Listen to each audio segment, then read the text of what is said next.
Hi, everybody. So glad you're here to join us for the Climate and Community Resilience series. This is the third in our event. My name is Kat Buxton with the Vermont Healthy Soils Coalition. Just so you all know, we have set up this Zoom meeting to keep your video cameras and microphones off for the first portion of the event. This is to keep the technological disruptions and distractions to a minimum as best we can. We'll have two presentations today, after which there'll be a chance to turn your video on and your microphone on. Please do that according to your comfort level, so you don't have to do that if you don't want to. The entire series is being recorded, so you'll have access to it later on as a reference. That also means that we ask you to stay mindful of the fact that you're being recorded once we get to the group discussion part later in the event. If you'd like to change the way your name is showing on the screen, you can do that at any time. If you right-click on the box on your Zoom screen that represents yourself, there should be an option to rename yourself by typing in something new. So for instance, if your phone number is up and you don't want that up, you can just hide that and type something else. We have enabled the chat function on Zoom. So if you have any questions or concerns throughout the event, please type those into the box, and someone from our team will try to assist you as best that we can. Please also note that with the chat box, the default is to send a message to everyone. So keep that in mind when sending a message. If you'd like to send a private one, you can choose that person's name from the list. We are hoping that you will use the chat box throughout the event to ask your questions. If you have a question for our speakers, just type it into the chat box for everyone. We ask that when you're typing in a question for a particular person, that you start your question with a question mark and then type your question into the box. So if your question is for a particular person, please also make that clear. We may be combining similar questions to be efficient with our time, and there's an example of how to pose a question in the chat right now. Toward the latter portion of the event, we may be using breakout rooms for discussion, depending on how many people remain on the call. We'll provide some guidance on how to use those once we get there. With all of that information, we hope that you're settled in, that you're feeling comfortable with the technology. Thank you so much for joining us. And now I'm going to send it over to Lauren, who will read the land acknowledgement for this event. Thanks so much, Kat. I am very honored to be reading this land acknowledgement provided by Donna and John Moody of the Winter Center for Indigenous Traditions. Just so everybody knows, the text of this acknowledgement is posted on the Vermont Healthy Soils Coalition website. So here we go. When Indigenous peoples in the Americas travel to other Indigenous nation homelands, it is a common courtesy since ancient times to acknowledge the Indigenous nation and peoples whose homelands we are gathering on. For the purposes of this series being broadcast and watched from the Wombatuck, or the White River, on the ancient grounds of the Wombatuck Odanak, the White River Village, in Indakana, our land, we are gathering in the middle of this ancient nation homeland, which includes Vermont, New Hampshire, northern Massachusetts, western Maine, and southern Quebec. The Alnombak, or the people as they are called in Alnombiwi, the Abenaki language, have also been called the Wobanakiak, the people of the East or Dawnland, or Abenaki, since ancient times by Indigenous relatives in the East and Indigenous peoples as far away as the Hopi and Diné, or the Navajo, country all the way to present-day Alaska and Tierra del Fuego in South America. Today, we are convening online from the sovereign homeland of the Abenaki Nation and people. Abenaki traditions speak clearly of being created here in the beginning. Though archaeologists and linguists as recently as the last 40 years stated that the Abenaki and all of their Algonquin language group relations from California and the High Plateau to the Plains, the Great Lakes, Hudson Bay to the Maritimes, and down to Virginia are no more than 1,500 years old, and some more recently have stated that the Abenaki may be related to Indigenous peoples who are documented here for 9,000 years. A date that keeps moving back given the major Abenaki site recently documented in Keene, New Hampshire, which is dated to the mid-13,000 years before present time period. The Abenaki people themselves, along with many of their cousins in the Northeast, state unequivocally that we have always been here and we will always be here. From ancient times down to 1760, the Abenaki Nation, which included numerous villages and thousands of extended families, was an independent Native nation centered in their homeland, recognized by all other Native nations and the British, French, Dutch, and other European colonizers. Though some parts of the homeland and the seacoast of New Hampshire and Maine, southern Vermont and New Hampshire, as well as northern Massachusetts, were shared with the encroaching English colonists from the 1630s on, most of the original homeland has never been sold or given away. In the American Revolution, George Washington, the Marquis de Lafayette, Jacob Bailey, Timothy Bedell, Moses Hazen, and many other leaders of the American resistance agreed with the Abenaki and their cousins, the Penobscot and the Passamaquoddy of Maine, that they would retain their villages and homeland in exchange for helping in the defense of the northern frontier against the British. The ancient villages of Missisquoi in northwestern Vermont and the Coas in the upper Connecticut River Valley were both explicitly acknowledged as Abenaki villages of long standing, which would remain in Abenaki hands in perpetuity. The Penobscot and Passamaquoddy nations retained 3 villages in Maine after the Revolution after a tremendous 30-year struggle down to 1800. In Abenaki country, the word of the new American colonials was not kept. So, the Abenaki nation was largely driven underground in the 1760 to 1800 period. The people have remained in every town and watershed in the homeland right down to the present day.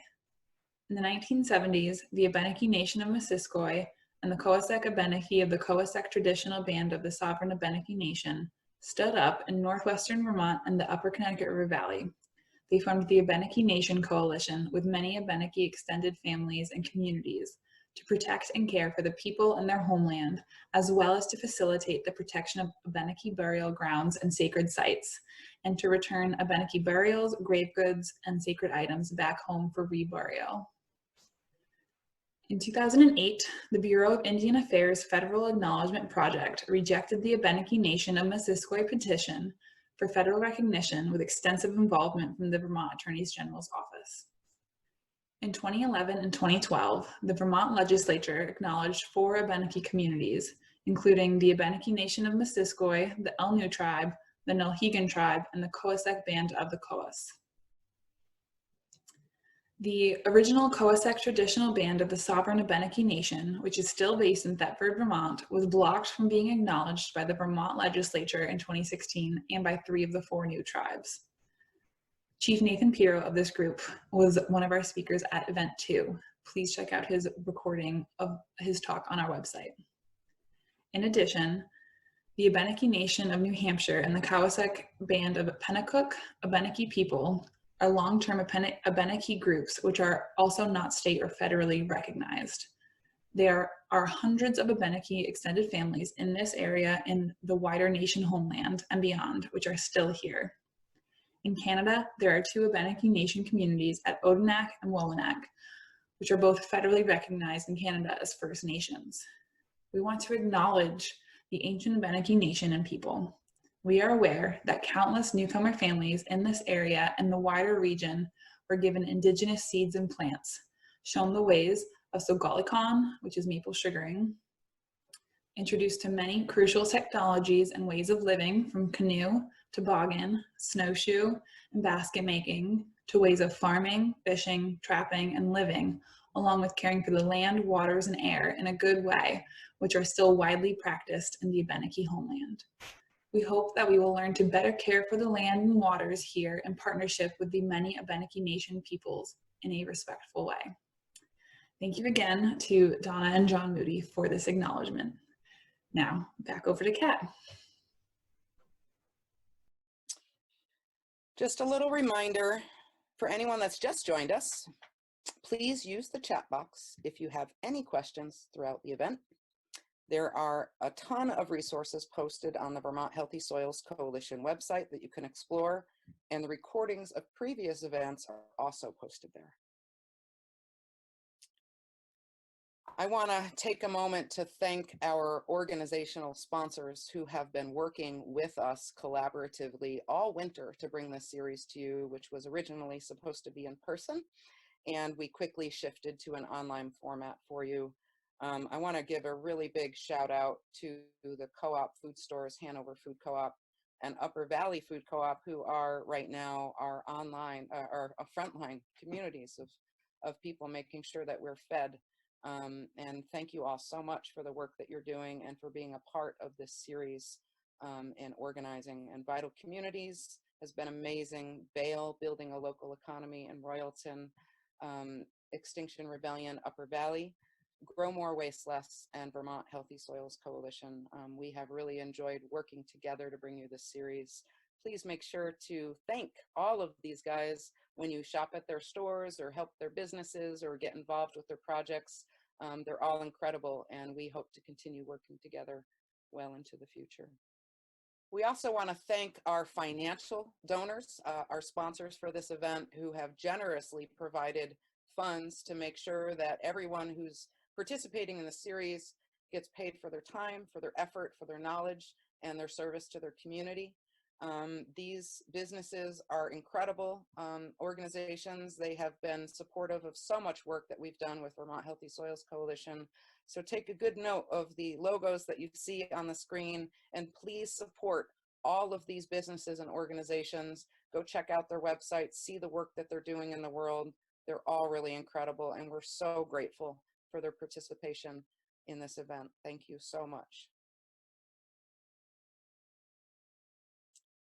One of our sponsors, Chelsea Green, has given us a special offer for this series. So special thanks to Chelsea Green, who has provided a discount code for all online orders for 35%. There is a discount code up on your screen. They're also providing us with recommendations for books for each of the events that they felt like would go in line with the event topic. So for event 3, the books that are listed on your screen, Lean Logic, Surviving the Future, Donut Economics, and Limits to Growth, are the 4 that are recommended by Chelsea Green for this series, but certainly any books that they sell are eligible for the 35% discount as long as you buy them online with the Bale 35 discount code. And that will continue throughout this series. In addition, Chelsea Green has donated a set of books that will be raffled off at event 6 of this series. You can get a raffle ticket by filling out the event surveys that go along with each of these webinars. So if you attend all 6 webinars and you take all 6 surveys, that gets you 6 chances to win in the raffle at event 6. The surveys are posted on the Vermont Healthy Soils Coalition website alongside the recording of each event. They are also in the chat box right now for you to fill out later. Your feedback will be used to improve this and future events, and we really appreciate your feedback so that we can get better at what we're doing. We have a survey made up for each event, so please do fill out those as you are able. The more surveys you fill out, again, the more chances you'll have to win in the raffle on May 17th. On our website, you will also find a place to donate to this series to help all of our organizational sponsors pay the remainder of the bill after our financial donation. So if you're appreciating this work, please consider donating to the series if you are able to do so. We really appreciate that. And you see on the screen here where the big red arrow is pointing on the event page for the Climate and Community Resilience series. Look for the green donate button, and that money will go right to the Soil Series Fund being housed by Vital Communities, our fiscal agent and collaborator on this event.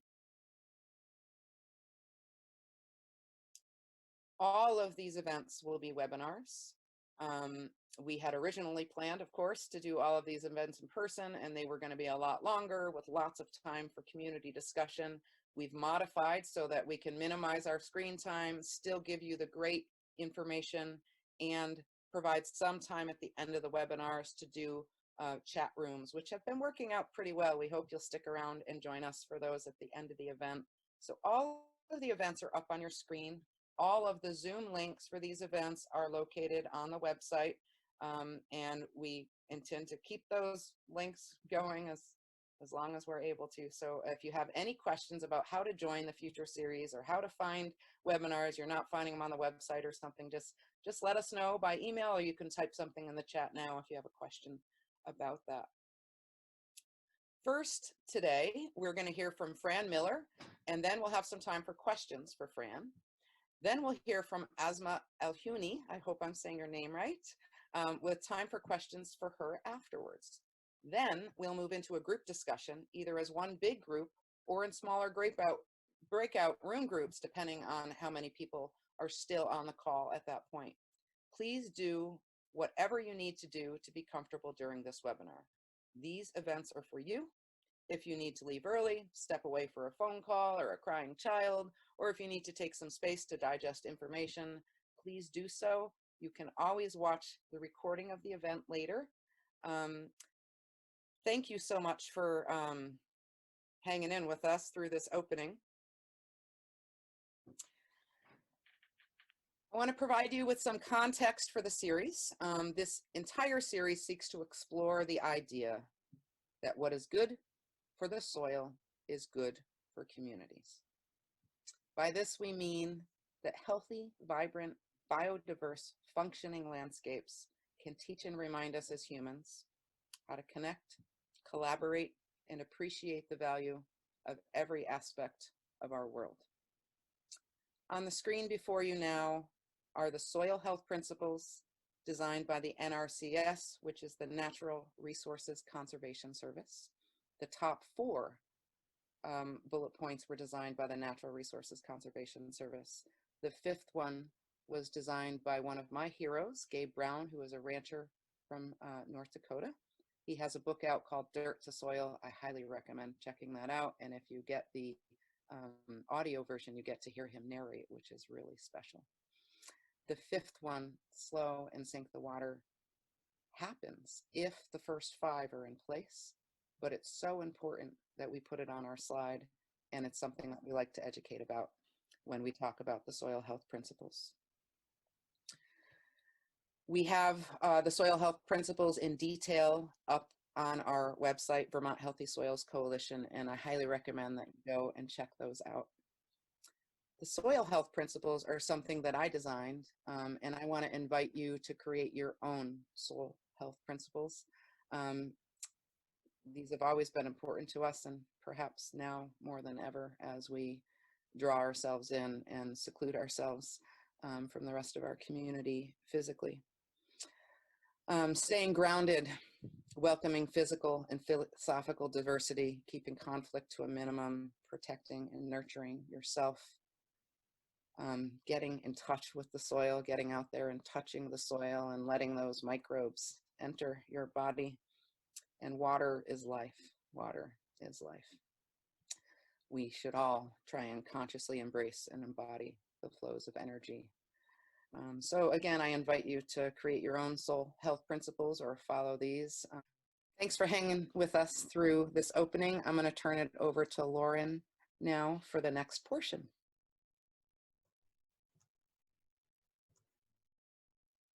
Thank you, Kat. So just a couple more things here. We wanted to just express that this series is designed to make us all think a little bit differently about the world and the communities that we all make up. We hope that everyone leaves these events with a different set of considerations when you are making decisions. We hope that everyone becomes aware of the immense resources and knowledge within the Upper Valley and the larger Vermont and New Hampshire communities. We also hope that this series encourages all of us to work together and with everyone to move towards a just future. We want to recognize that the speakers in all of these events do not have all of the answers. We are all collaborators in this lifetime, and we need to work together and pool our resources and knowledge. We need to support each other, and we need to support Earth's systems as best we can. We need to be thinking in whole systems. We do not want to get stuck on the parts of the elephant in the room, as shown on your screen here. We often ask questions that are not thinking about wholes. For example, rather than asking about specifics, we can listen to natural systems around us to broaden our thinking and open ourselves up to asking better questions that are focused on actual potential answers and reveal even better questions for next time. Some examples are up on the screen, but this shift in thinking extends to all aspects of life. So today, to help us create a safe and enjoyable online environment, there are some things we would like to explicitly acknowledge so that we can have productive conversations. We would like your input on this list as well. So if you have anything you want to add or change, please send that to us in the chat box. A few things that we wanted to say here right now are that the world is changing. You all know that. It is changing rapidly, and it is changing aggressively, and we all need to understand that and really internalize that information. We also want to acknowledge that oppression exists. We want to acknowledge that everything has the right to live and to be heard. That includes every single person on this call today. We bring with us the working models of the world that we hold, and we are open to adjusting those models, so please keep an open mind. We all speak from our own lived experiences and worldviews. So again, please keep that in mind during all of these presentations and all of the discussion afterwards. And finally, we hope that we are all willing to learn something new today. I think I've definitely learned a ton from the previous events, and so I'm looking forward to more. With that, if you want to add anything to that list, please type those into the chat. And to wrap up our opening, we're going to send it over to Kat. Thanks, Lauren. So we prepared this little video for you, and it's also available on our YouTube page. We encourage you to use that as often as you can for anything that you need to do it with. This flour and bread exercise was designed by Dee Dee Pershouse and Megan Wilson, who is a science teacher at Hartford High School. And it is found in written detail in Dee Dee's teaching manual called Understanding Soil Health and Watershed Function. The link to that teaching manual is in the chat right now. It's a free teaching manual. It is what I use to build curriculum for elementary and middle school students, and people all over the world are using this curriculum. We hope that you'll do the same. Thanks. We're looking at two landscapes here. On the red plate, this is a degraded landscape. It's flour as a stand-in for a degraded landscape, which is dirt, sand, silt, and clay, broken up rocks. On the green plate is bread, and it's a stand-in for a healthy landscape. It's sand, silt, clay, and biology. Super important. Let's see what happens when we rain on these landscapes.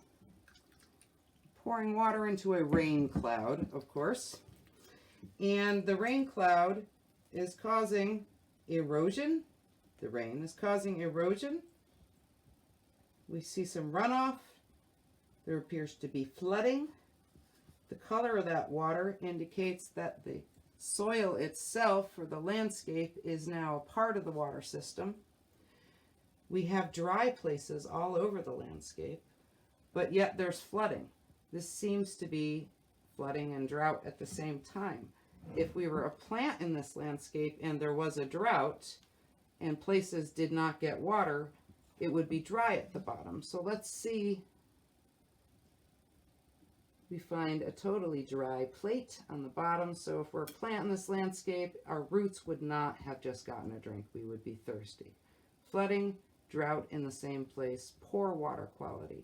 If you were farming or gardening in this landscape or adding any type of household chemicals to this landscape, those would now be in the waterway. Let's see what happens when we rain on a healthy landscape. On the bread.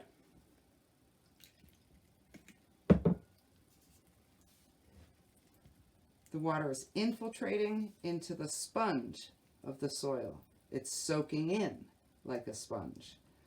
Those pore spaces that hold the bread out are happening because yeast is the magic ingredient in bread, which is the biology in bread. That's what makes air spaces those organisms breathe.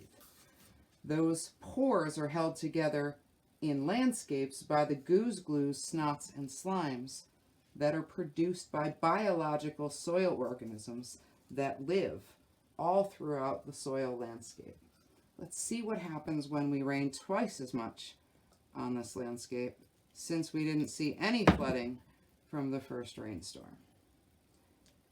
These pore spaces make up about half of the space of soil. And they are where the air is in soil. It's where water can infiltrate into soil. And that air and water, along with photosynthesis and the sugars made by plants, sustain microbial life in the soil. So twice the amount of water, and we still have no flooding in this landscape. I'm going to pour a little more because I'm really trying to reach saturation here. Saturation will happen when we start to see water flow out from the bottom of this landscape, indicating that the water is going through the soil to the base layer. Soil is a filter, healthy soil. Biological organisms and chemical interactions with those organisms in the soil, in these pore spaces, in the sponge, actually clean water. If you had to live in these landscapes, would you choose the flour or the bread if you were a farmer? If you were growing plants of any kind, you would likely choose the bread. The bread is wet all the way through. We have full saturation. If these landscapes were out in hot, hot, sunny conditions for days after this rainstorm, this one would evaporate and get covered with a hard, crusty surface, would not take in water the next time it rained. This one would get a little stale on the outside, so to speak, because it's bread, and down in the middle you would still have some moisture, so organisms and plants in this landscape would still be able to get a drink. If you had to build a house in one of these landscapes, you would likely choose the bread. Your house here might be in the waterway. If you had to get water from natural sources in one of these landscapes, you would likely choose the bread because you might be able to find it after it rained and you would want to drink it, as opposed to this right after a rainstorm. This is Kat Buxton. I'm coming to you from Sharon tonight in my kitchen. I hope you're all well, and I'm happy to be introducing Francine Miller, who is our first guest tonight. She's an attorney and senior legal fellow at the Center for Agriculture and Food Systems, CAFS, at the Vermont Law School in South Royalton, Vermont. Fran is a trademark lawyer after various volunteer positions in New York City with organizations focusing on injustice in the food system and the development of urban agriculture, decided to move her focus to legal work.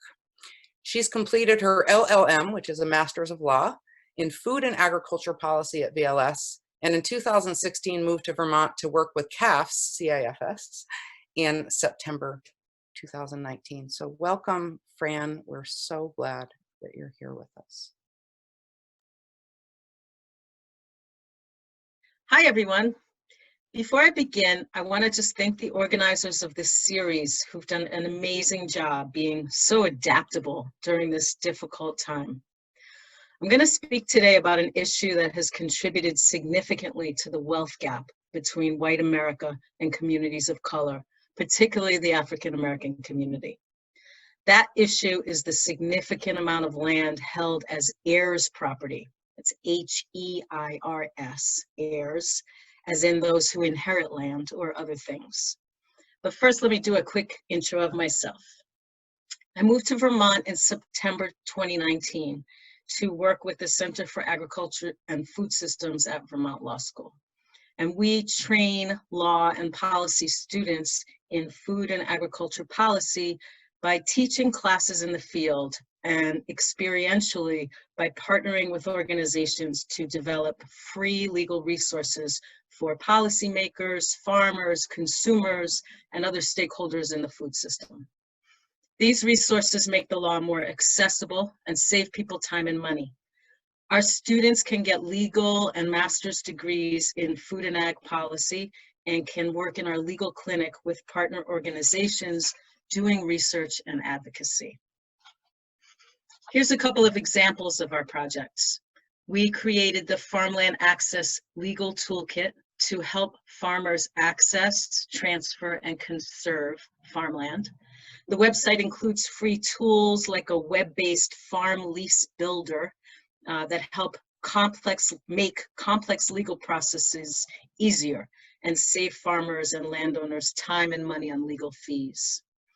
With the Farmers Market Legal Toolkit, we developed legal resources, best practice recommendations, risk management tools, and case studies for farmers market managers. At the end of last week, in response to requests from partners, we developed a resource for farmers explaining some of the provisions of the stimulus bills that were just passed relating to unemployment and sick leave under the COVID-19 crisis. So today, I'm going to talk about heirs property, which is an issue I've been researching as part of an expansion of the Farmland Access Legal Toolkit. And I want to start by putting this issue in context of a very short summary of some of the history of African American land ownership in the US, beginning with the end of the Civil War.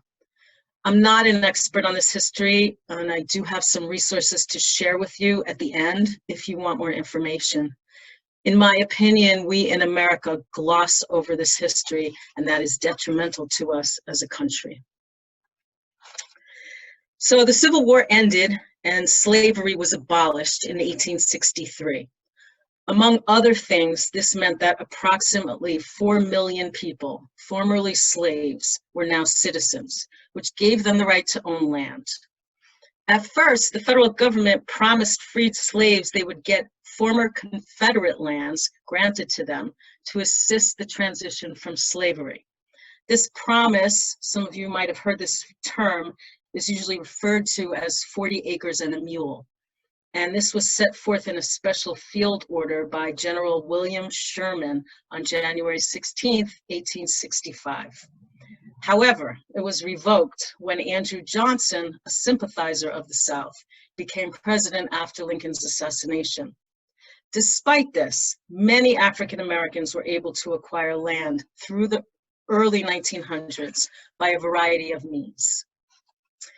By 1920, African Americans owned approximately 16 million acres of land in the US, predominantly in the Deep South. According to the agricultural census of the time, more than 920,000 Black farmers represented about 14% of all farmers within the US and operated 3% of all land and farms. Owning land at that time, as it still is, was a huge advantage, especially to African Americans. It allowed for increased personal and economic freedom. Landowners provided economic stability within their communities through the payment of property taxes and support for local business, and they were more likely to be civically engaged, having greater political influence. Landowners were very important figures in the civil rights movement, including providing shelter for activists on their lands. Although being a landowner gave African Americans certain benefits, it did not shelter them from racism and violence from local white communities. Whites used violence, legal manipulation, and intimidation to steal land from Black folks. At the same time, government agencies such as USDA added to the problem by intentionally discriminating against African American farmers, by delaying loans, reducing loans given for absolutely no reason, and failing to provide technical assistance. Despite the USDA settling a class action lawsuit brought by African American farmers in the 90s, titled Pigford v. Glickman, there's still a huge lack of participation in USDA programs by Black farmers due to continued neglect by the USDA, lack of information, and past negative experiences. These actions and others over the last 100 years have produced a significant decline in African American rural land holdings. From the 16 million acres of farmland owned by Black farmers in 1920 to less than 3 million acres owned by Black farmers today. This is the consequence of a number of factors, most of which stem from devastating racial discrimination, including Black folks fleeing their land, migrating north and west and the Midwest to avoid Jim Crow laws and lynchings in the South, discriminatory lack of access to capital and credit, spurred by the USDA and its local county committees, illegal takings of land and forced land sales, deceptive practices and the withholding of legal information by unscrupulous sheriffs, lawyers, and judges, and various other forms of racism and discrimination by individuals, organizations, and government agencies. The rate of Black land loss has been far greater than for other racial and ethnic groups in the same time period. I'm going to talk today about a significant driver of land loss for Black folks, which is the prevalence of heirs property among rural African American populations, especially in the southeast of our country. The issue of heirs property impacts poor white people in Appalachia, Native Americans across the country, and Latinx folks predominantly in the Southwest. But perhaps the community that it impacts the most is African Americans in the South. By some estimates, almost 4 million acres have been lost over the past decades due to people holding land as heirs property, and 85% of that was owned by African Americans. So let me tell you a little bit about heirs property. Heirs property is land passed to family members by inheritance, but usually without a will. The family members that inherit the land then own it without clear title as tenants in common. Owning it without clear title means the deed to the land remains in the name of the deceased person and not the family members who inherited it. And holding land as tenants in common means that each person owns an interest in the entire property. For example, if the deceased person owned 50 acres of land and died without a will, state law governs who becomes an heir of that property. Mostly, the property goes first to the surviving spouse, if any, and to the children of the person who died. But those heirs each own an interest in the entire 50 acres. They don't own any particular section of the property. It's like a corporation or a co-op where you own shares of the whole. All heirs have equal access to the whole land. And if those heirs die without a will, and their descendants then inherit that interest in the entirety of the land from their parents, each additional heir down the line has an ownership interest in the whole 50 acres. After a couple of generations of this, you could have 25 heirs, each having an ownership interest in the entirety of the land. And another generation, there could be 50 owners. You could see how convoluted this can get. And remember, the deed to the land still shows the original ancestor, now the great-grandfather, as the owner. Owning land in this way, both without clear title and with all the heirs owning the land as tenants in common, is very problematic, and I'll talk about it in a bit. I'll explain what the problems are.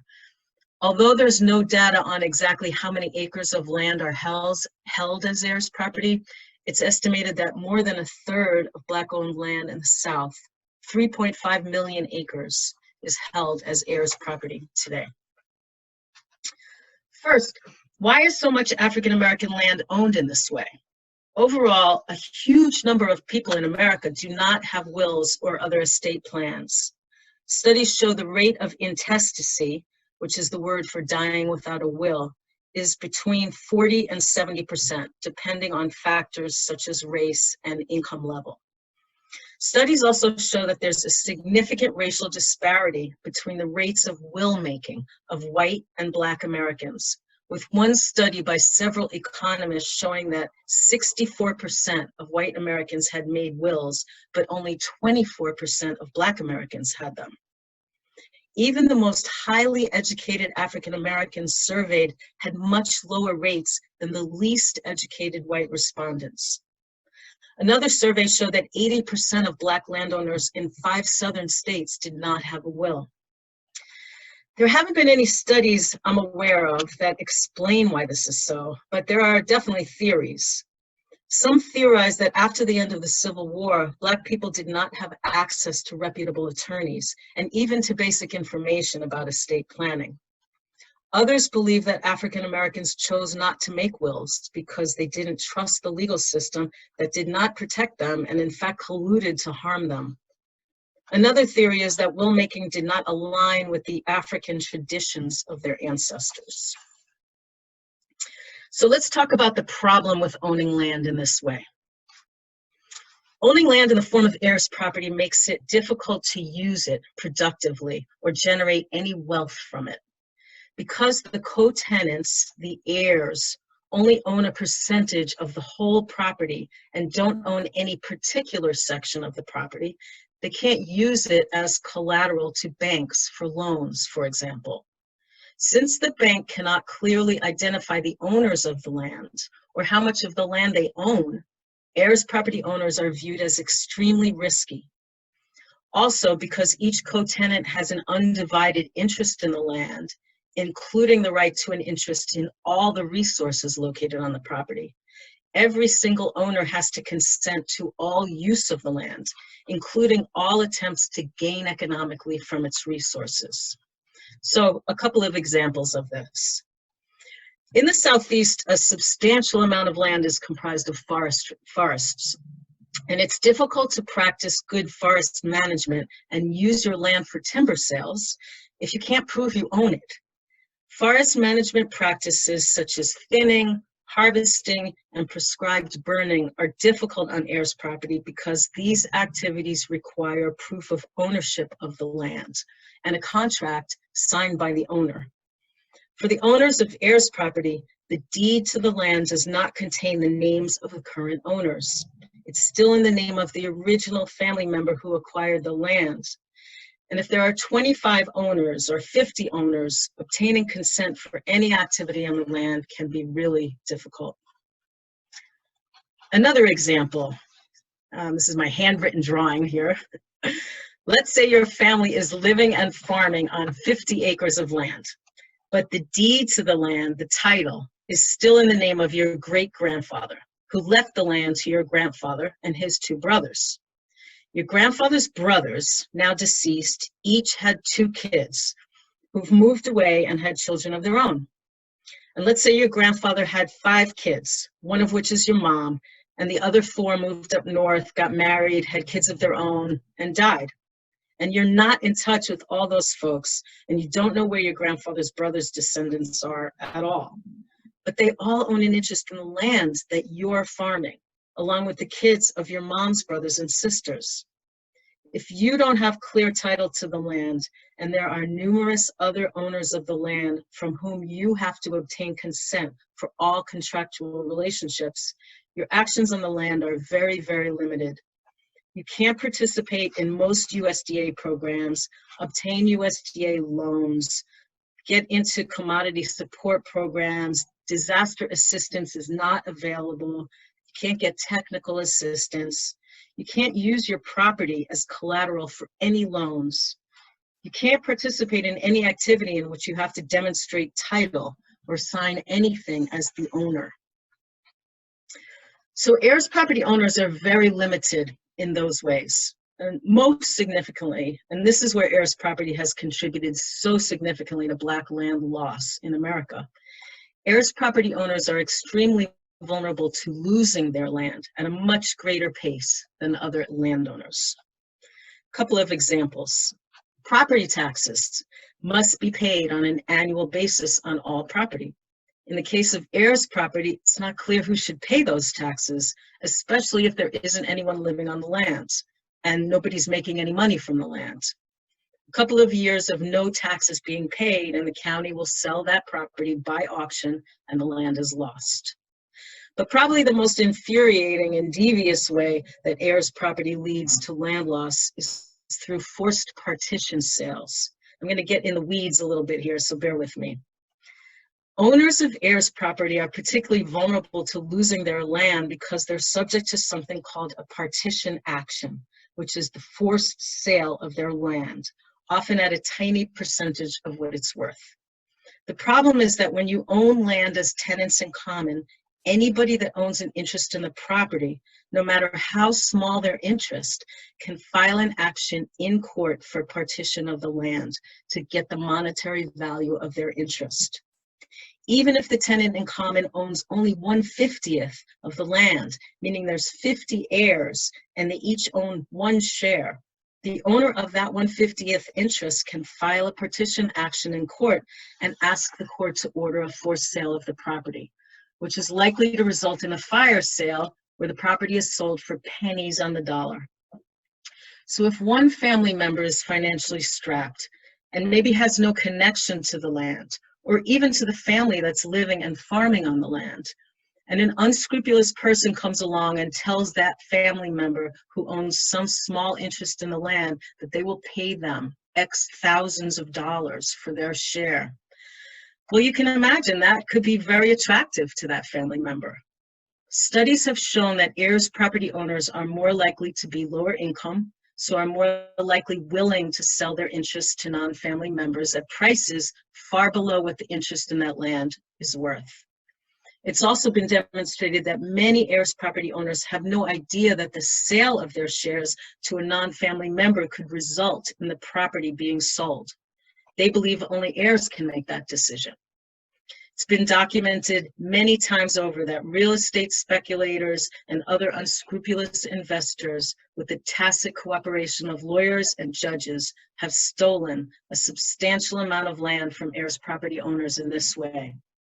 A 2001 report from the US Ag Census estimated that about 80% of Black-owned farmland lost between 1969 and 2001 was lost in that time, and half of that was due to partition sales.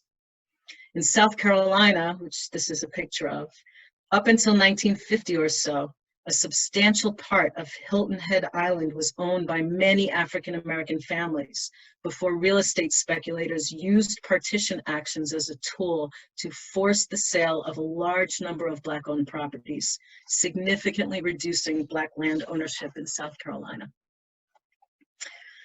When you start digging into this issue, even if you just do an internet search, you'll uncover so many horrific stories of African Americans losing their land because of deceit and trickery by colluding real estate speculators, lawyers, county tax offices, and probate courts, all working together. Billy Freeman's family owned thousands of acres on the eastern coast of North Carolina. But over the decades, developers acquired interests in the land from other heirs. And then in 2008, one firm petitioned the court for a sale of the whole property. Freeman tried to fight the action in court, but these kinds of actions are really costly. In 2016, he lost 170 acres of beachfront property, which was sold to the development firm in a fire sale for $1.4 million, which was nothing for that amount of land on the coast. Freeman was only paid $30,000 for his interest. Another example, also from North Carolina, Wendy Reed was late paying a tax bill for $83.81 for land she lived on for 40 years. She owned it as heirs property because her grandmother had died intestate without a will, and so she didn't own the land in her name. The property was sold at auction, and a former state politician named Thomas Limehouse bought the property for $2,000, an eighth of its value. Reed had a year under state law to pay the debt and get the property back. But when she tried to pay the debt, tax officials told her she couldn't get the land back because she wasn't on the deed to the property. They told her she had to go to probate court to get a court to order her as the heir of her grandmother. But in South Carolina, heirs have 10 years to probate an estate after the death of the owner, and Reed's grandmother had died 30 years earlier. She's been fighting this case in court since 2014 and has refused to leave the land. Before moving on, I just want to emphasize how important family land can be across generations, especially for land obtained by ancestors during times of slavery and immediately afterwards. As people attending this presentation might feel, land is viewed as an intergenerational family resource, and the message to never sell the land is strong. So these stories are heartbreaking in that people are not just losing money, they're losing what their ancestors had worked so hard for, their heritage. There are literally thousands of these kinds of cases, each with its own particular factual twists. The stories are sad and infuriating. And these are just a couple of examples of the kinds of shenanigans that have gone on to result in so much land loss for Black people in America. On the positive side, there are a number of organizations who have worked on this issue for years, including the Federation of Southern Cooperatives, a historic civil rights organization that supported the development of Black agricultural cooperatives through the 60s and 70s, and is still active on this and other issues. And more recently, the Policy Research Center for Socially Disadvantaged Farmers and Ranchers at Alcorn State University, which is a historically Black college. They've been advocating on behalf of heirs property owners at the state and federal levels. The USDA Forest Service Southern Research Station has been active in studying the issue as well. Mississippi State University recently brought together a number of organizations attempting to help families, and there is some forward motion on figuring out resolving these issues.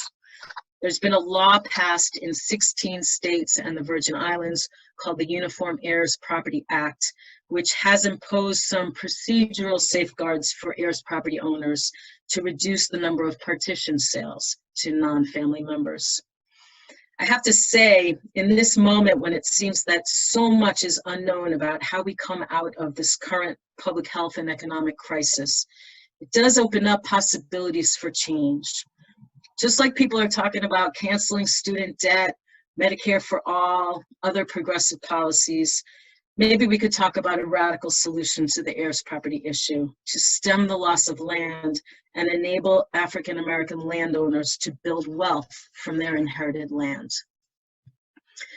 I don't know if this issue impacts many people in Vermont, but I think it's important that we know about this and let it sink in, how this is another example of the continuing impact of slavery and racist discrimination.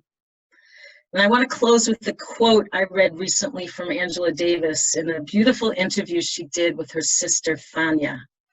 Both of these incredible women work on restorative justice issues now.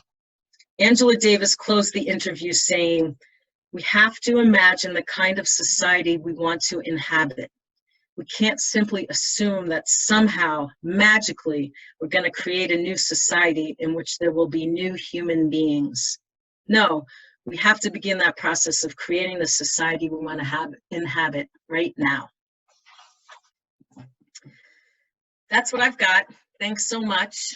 Feel free to contact me, and I'm open for questions. I will say that I have another slide of resources that the organizers have posted on the website, so you can see the resources for my talk. These are them, and they'll be available to people. Thanks. Hi, everybody. Fran, thank you so much. That was a really great, informative, and somewhat disturbing presentation. Thanks so much for being here. We do have quite a few questions coming in for you, so I'm going to go ahead and ask those.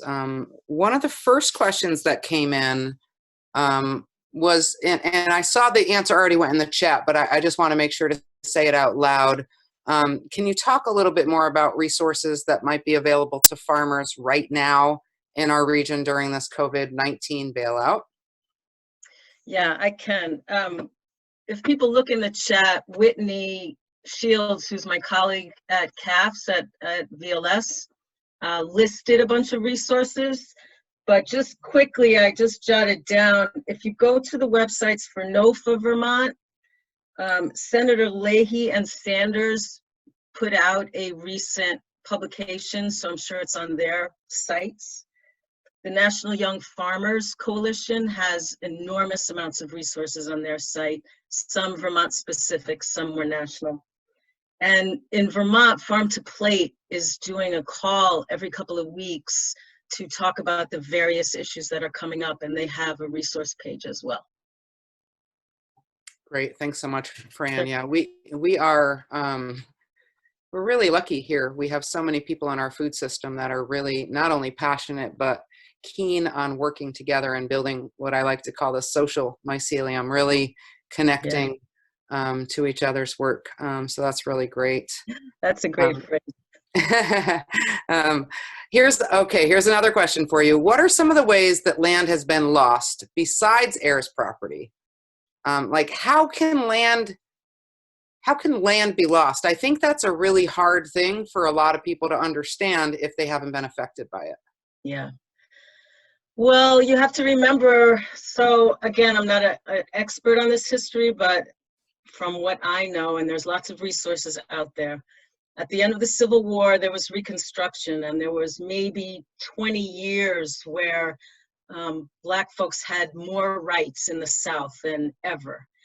And then Jim Crow slammed the South, and the South began enacting laws, literally impacting on African American people, keeping them down in a whole lot of different ways.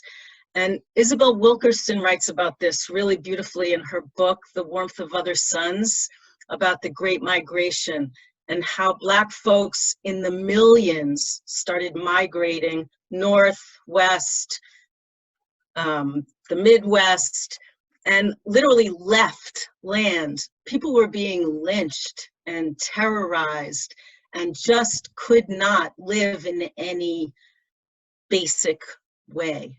So a lot of people just left their land and people took it, or they couldn't pay taxes, or a variety of ways like that. But I think that we, maybe especially in the Northeast, maybe especially white folks, have a hard time imagining how difficult this time was for people. But look at documentaries, you can really kind of get a good sense of it. It was terrifying, and people literally just left. Thank you. Once property has been forced into sale or otherwise stolen, is it possible to reverse it? And I would add to that, if it's possible, what would those enabling conditions be, and what might be our role in that? Mm-hmm. Well, as far as I know, legally, it's not possible to reverse. Tax sales can be possible to reverse, but as my example of the woman in North Carolina who tried, when it comes to heirs property, that can be very difficult because there's other laws at play. Other methods, I know that NEFOC, which somebody put the link, maybe it was you, Kat, the Northeast Farmers of Color, they have created a land trust, and they are accepting donations of land, which they are then either leasing or giving, I'm not sure, to farmers of color to attempt to give some kind of reparations, if you will. I know that Soulfire Farm on their website has a reparations map that allows people also to donate land, and then they will help facilitate the giving of that land. I'm not sure about other efforts. They're more buried. They might exist, but I can see if I can find out more.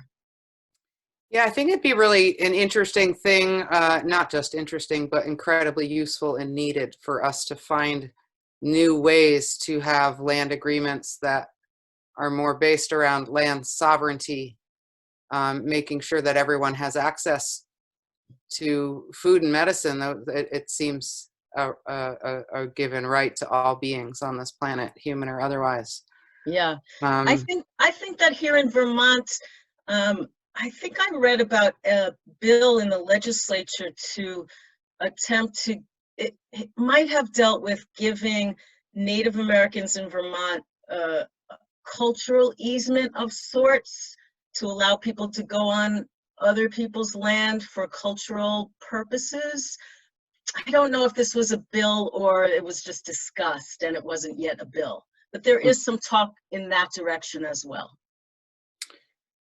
Well, that's a hopeful start anyway. Okay, I'm going to move on to another question from the chat.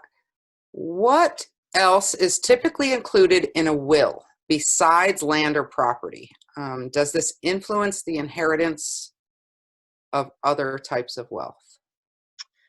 Wills, people can use wills to leave anything that they own to anybody that they know.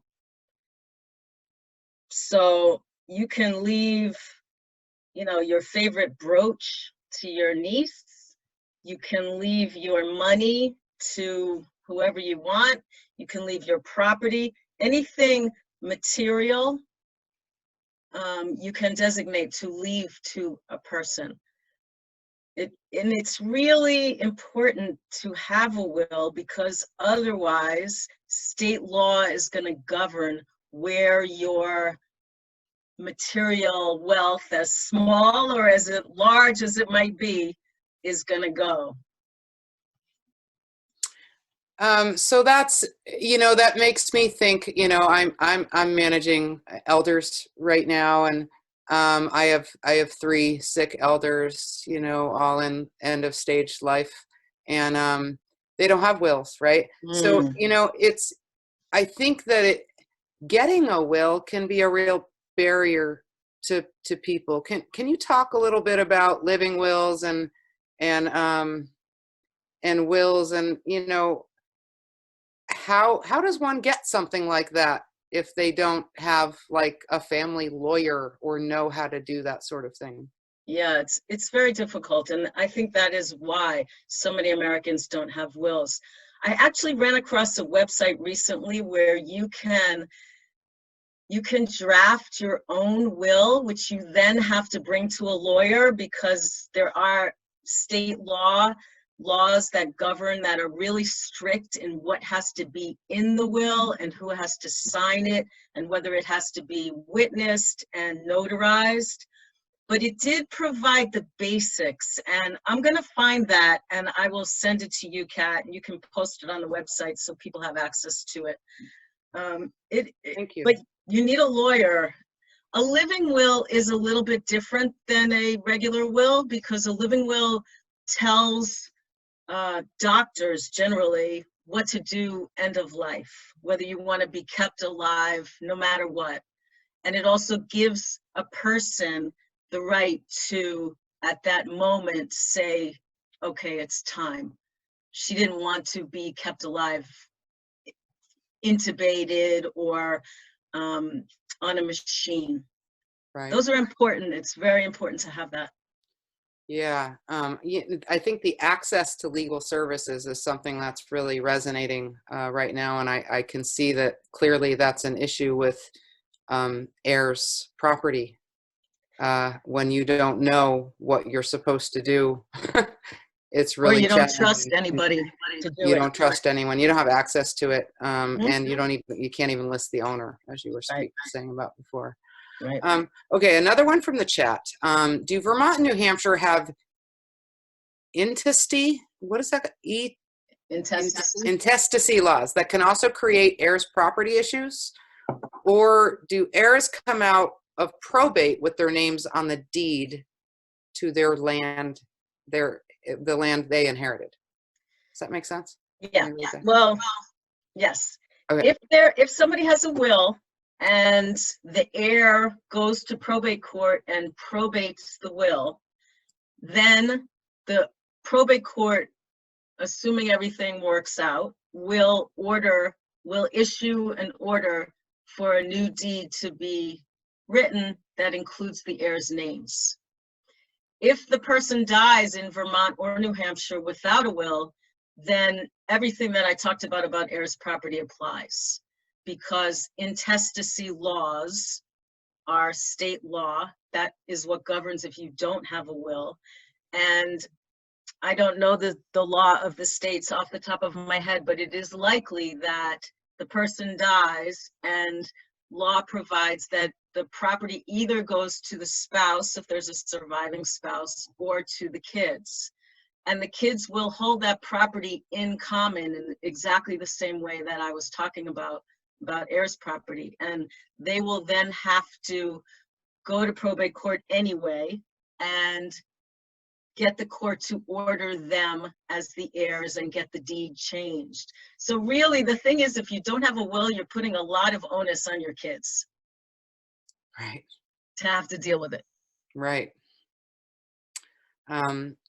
Okay. One more question here about, I see some more coming in too. One more question here about heirs property. Does heirs property affect other American cultures? Native American, Mexican American? I think Yes. Yes. Yes, absolutely. I haven't looked into how it affects Native Americans. I'm positive that it does, especially because there wasn't really a concept of private property in the way that we currently have that. I just don't know the details. And the Latinx population is another one that has been severely impacted by this, especially in the Southwest, as I said, Texas, New Mexico, Arizona, lots of land stolen in the same way. One quick thing, Kat, before I forget, I just want to mention that VLS just opened up a legal food hub for farmers and food businesses. And we do have a network of attorneys who are providing pro bono services to those who fit within the income realm that we have set. So there is some possible pro bono legal services there for wills if people meet the criteria. Thank you for saying that. Yeah, it's important that everybody on the call and everybody that listens to this recording understands the incredible work happening at Vermont Law School and the Center for Agriculture and Food Systems, and so many of the other clinics there. They're really incredible. Thanks. Incredible resource to the community and a wealth of knowledge. Yeah. Thanks so much for all of that. A couple of, not quite questions, but comments are coming in about the idea of reparations. Is there anything you want to say about the idea of reparations? I don't think we need to classify that by any particular class that's been oppressed, but all reparations. Yeah. I went to a talk pretty recently by Thomas Mitchell, who's a lawyer at Texas A&M.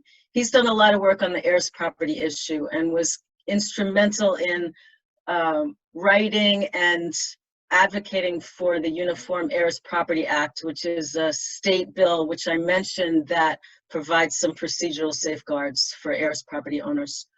And he had a panel of economists with him. And this was at Harvard Law School at their Food and Policy Clinic. And they made a really straightforward economic case for reparations for African Americans. And there are Black organizations like the Northeast Farmers of Color Land Trust and Soulfire Farm and others. I see Black a couple others on here.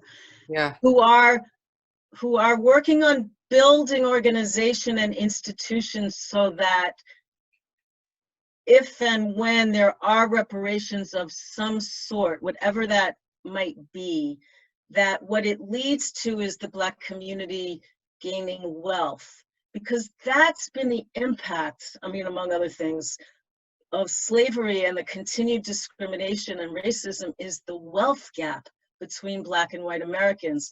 Heirs property and Black land loss is a very stark example of the impact of these issues on the Black community. And I believe, and this might be controversial, I don't know, maybe not in this crowd, America has to repair. We have stolen, and we individually haven't, but as a country we have, and obviously not just with the African American community, but with others as well, natives especially, and others. But there are scholarly pieces being done on this issue now, and there's a bill in Congress to create a committee to study how this might happen. And I think it's so important that we do that. Thank you so much. This has been, I've learned a lot, and I look forward to getting to know you more and working more together and seeing how we can help each other build the world we want. Yes, Thank you so much, Fran. Thank you everyone. I'm going to turn it back over to Lauren to introduce our next guest. That was smoother. That was a quite smooth transition there, Kat. Well done. I am going to introduce Asma Elhuni, who is a proud Muslim woman who came to the United States as a child. She has a degree in political science from Georgia State University, where she was the recipient of the university's 2016 MLK Humanitarian Award. Asma tries to listen and to uplift the voices of groups oftentimes marginalized by society.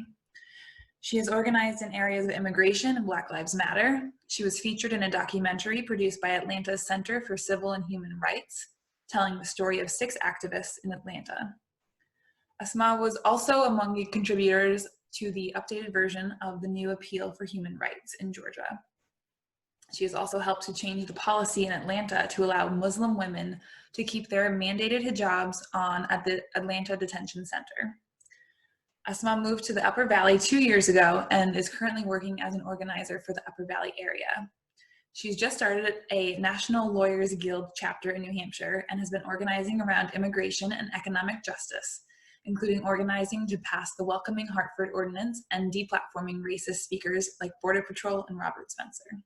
She's also been very active in the chat today, so that is her, and we'll be able to ask some questions to Asma later. I am going to now share her presentation. Hi, my name is Asma Elhuni.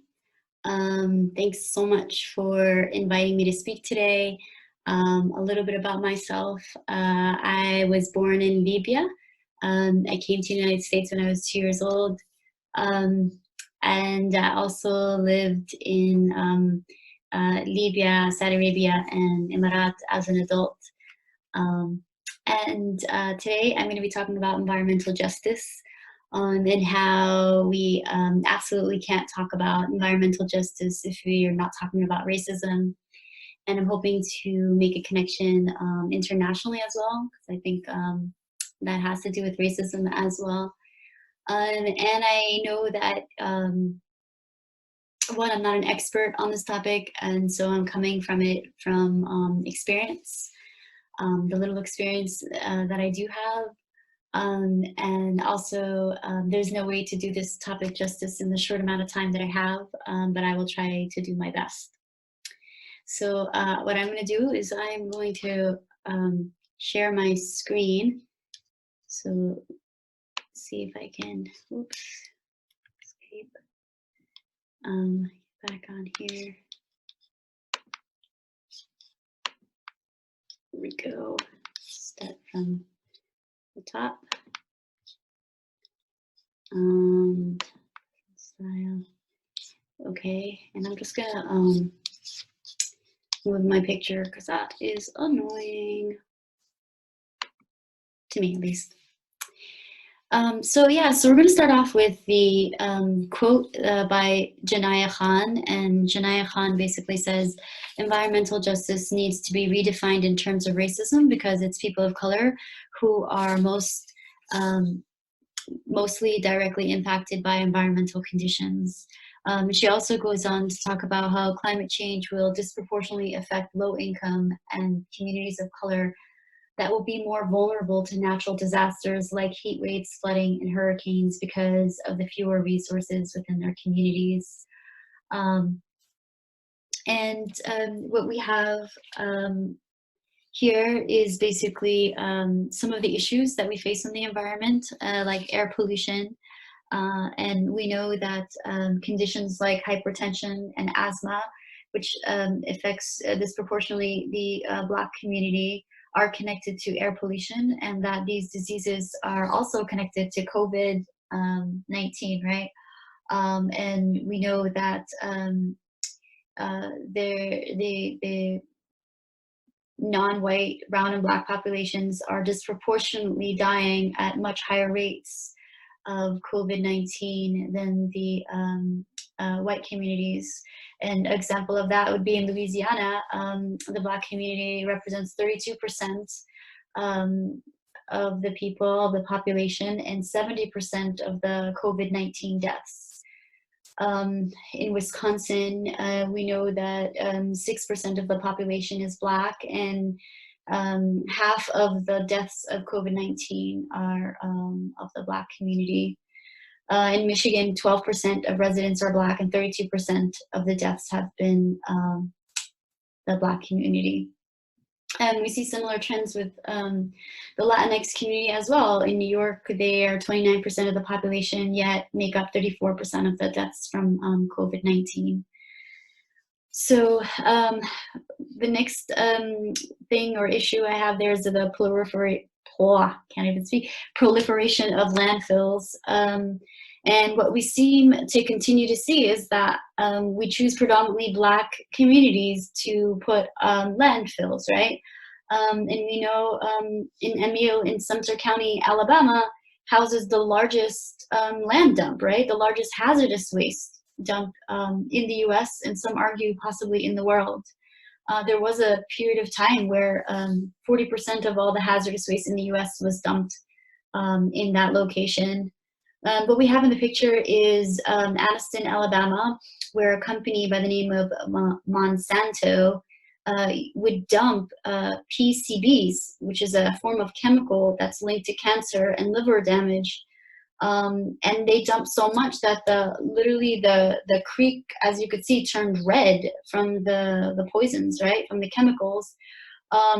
This kind of has a happy ending in that the town sued and won in this case, right?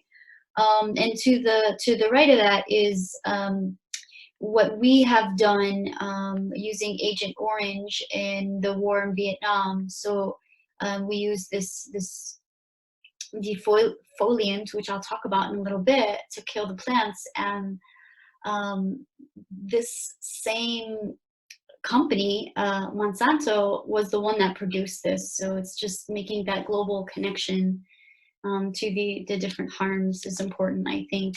And with lead, we know that there are a huge disproportionate amount of people that are from the Black community and from the Latinx community that are diagnosed with lead poisoning. And so here is just some terms that I kind of want to go over because I think it's important to talk about it. So when we talk about natural disasters, the word natural has been critiqued because people think that it removes this the human control in all of this, right? And also human accountability as well. And some people critiqued disaster because it might not exactly be the right term when say something happens where there's like if there's a volcano or a hurricane and there's nobody there, is it really still a disaster, right? And so some people think when we talk about natural disasters, it's important to understand natural disasters as the effect it has on humanity, right?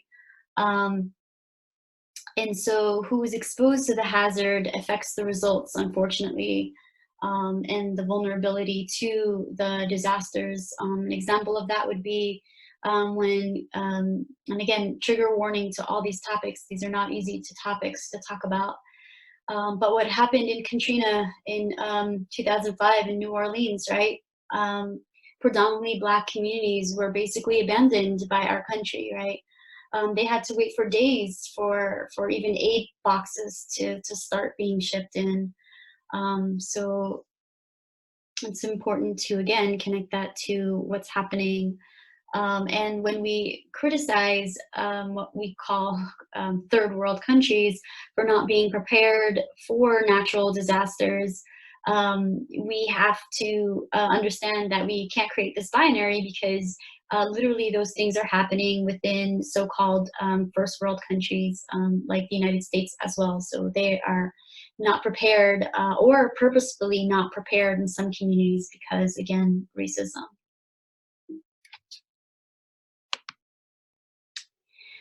And now I'm hoping to make an international connection, talking about the military. And also, I just want to say, when we talk about the military, it's just an extension of the harm in the military that happens, the militarization that happens within our own country here, through the extension of the security apparatus, through policing and surveillance, et cetera, et cetera. So this is just the export of that system abroad, again, targeting mostly brown and black bodies, right? And so the military is the single largest government consumer of energy in the world, and it's dependent on fossil fuels, right? The Pentagon spends about $4 billion a year to power its bases all over the world, and it consumes tens of billions of barrels of fuel each year, right? Keep moving. We have a lot to cover. Here we have in Vietnam how we used Agent Orange, which I talked about in another slide, which is a defoliant. A defoliant is either like a chemical or dust that is applied to plants in order to make them lose their leaves and die off permanently, right? We know that these methods have been used in history, where people would put salt on the ground to make the soil useless for people. And here we can see we're just continuing that form of practice using, I don't want to say better technology, but just technology that allows us to impact more people, unfortunately, and do greater devastation. And again, I'd like to remind everyone that Monasto was a producer of this, the same as it produced the chemicals that poisoned the creek that we saw earlier in Alabama. In World War II, we dropped the atomic bomb, right? And 70,000 people died in the first 9 seconds of that bomb. And then 3 days later, we dropped a second atomic bomb in Nagasaki that killed 35,000 people, right? And besides killing people, this genocide, and that's exactly what it is, it's a genocide, right? We also release loads of harmful energy into the earth that has consequences on the water, on the land, and on the people as well. So here we're talking about chemical, biological, nuclear warfare.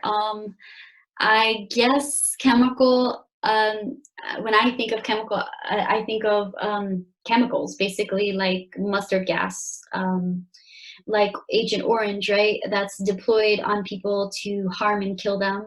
When I think of biological weapons, I think of microorganisms or germs, like the plague or anthrax or smallpox, anything like that, a disease or whatever, to harm or kill people.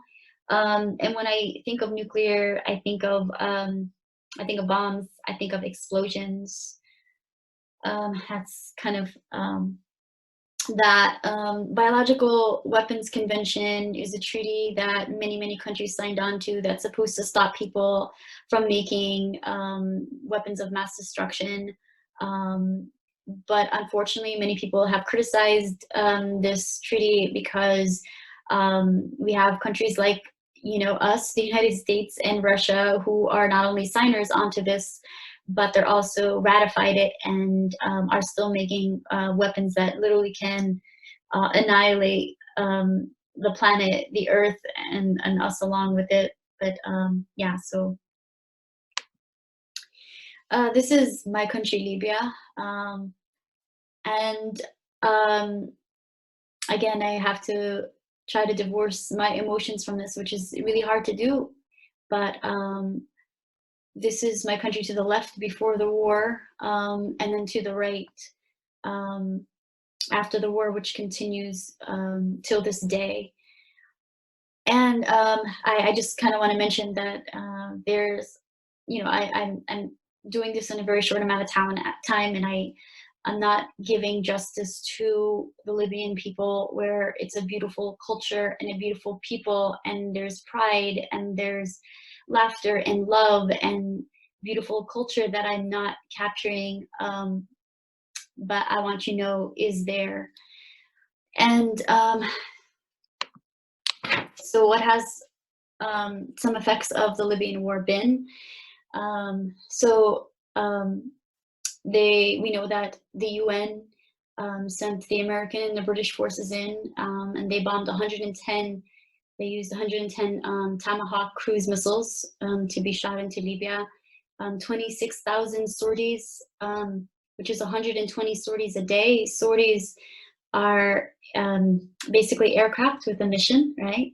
42% of them were strike sorties with that kind of a mission to strike.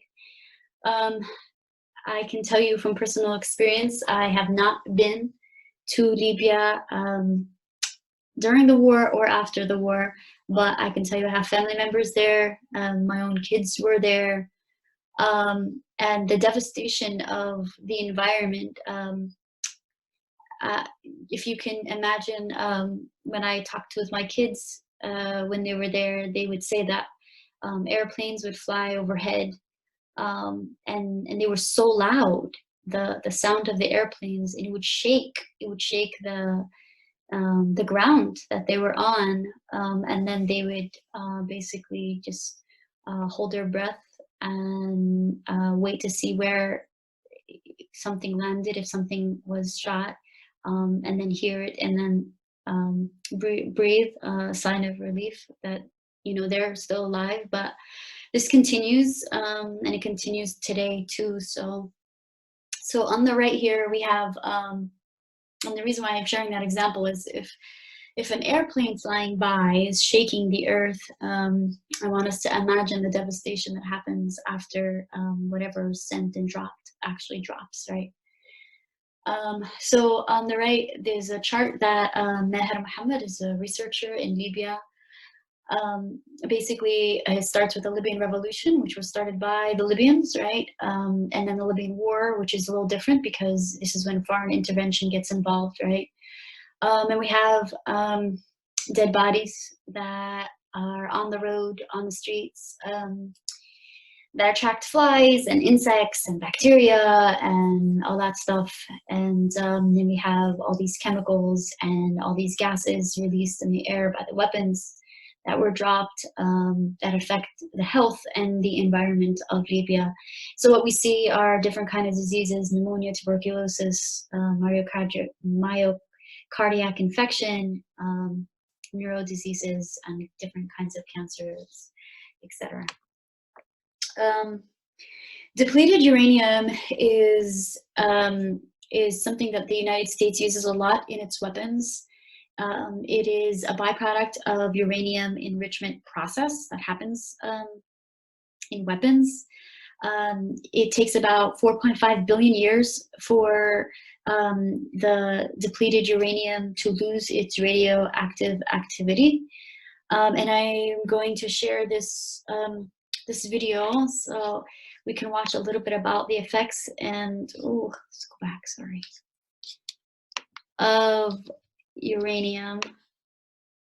You find as you return to Iraq this last time, Dar Jamal, about depleted uranium and its effect on Iraqis? Overall, the country has seen a massive increase in cancer rates from the 1991 Gulf War up to present, even according to official Iraqi government statistics. In 1991, for example, there were 40 registered cases of cancer out of 100,000 Iraqis. By 1995, 4 years after that war, that number had jumped to 800 out of 100,000 Iraqis. And by 2005, as we show, Dar, as you speak, I just want to say we're going to be showing images, and I want to warn our TV audience, for our radio listeners, if you want to go to the website, you'll be able to see the kind of images that you captured, Dar, when you were in Iraq. Go ahead, keep saying. So I'm also going to warn people, what you're about to see is very hard to watch. So if you need to get up, leave the room, you can do so. But if you have never witnessed war, if you've never been in war, and you have that privilege, I ask that you do please sit and watch this. it is difficult to watch, but I think it's important to know the effects of war on the earth and people. But again, if you are a person of color or if you have been through war, I understand this can be extremely triggering, and you can get up and walk away. What you were saying. The most recent statistic I'll end with before I get into Fallujah and what these images are showing is that in 2005, we saw 1,600 Iraqis with cancer out of 100,000. So a massive escalation that continues.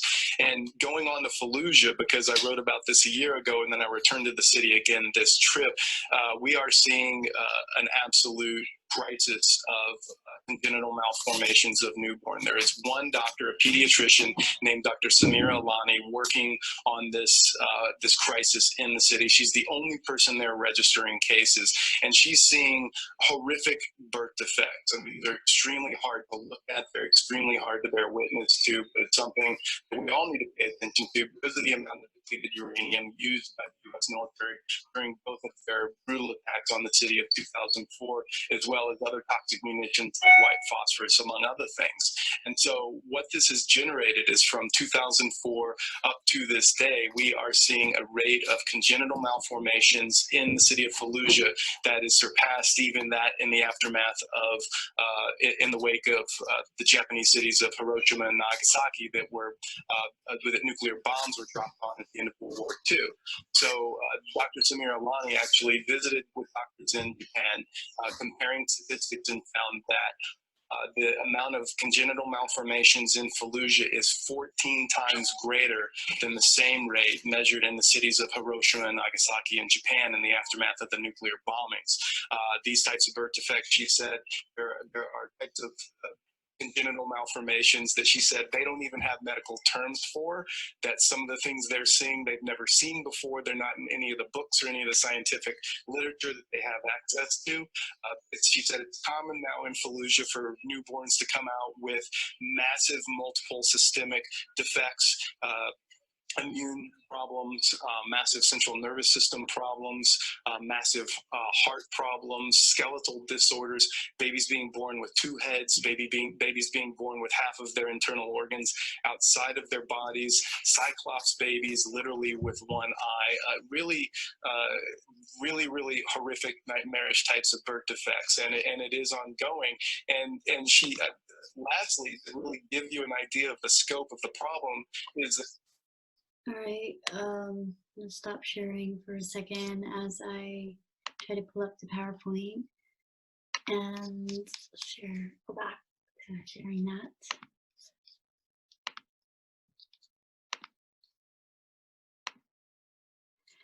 Okay, so we just got to see the devastating effects of depleted uranium that we continue to see today.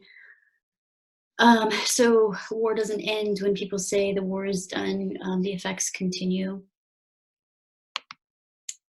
I'm not going to go over the slide, but basically it sums up what you just heard, that we see the effects of war through cancer, through birth anomalies, and lung damage and kidney damage, and et cetera, et cetera. Also, I just kind of want to bring up that when there is war, the military doesn't just bring soldiers, but along with the soldiers, they're also bringing species, right? They're also bringing non-native plants and animals that literally can devastate the environments that they are shipped to, right? Whether intentionally or unintentionally. An example of that would be during World War II, we introduced rats that nearly wiped out the Laysan finch, which is a kind of bird, and also the Laysan rail, which actually did become extinct because of World War II. So these wars have devastating effects on people, obviously, as we saw on animals on the earth.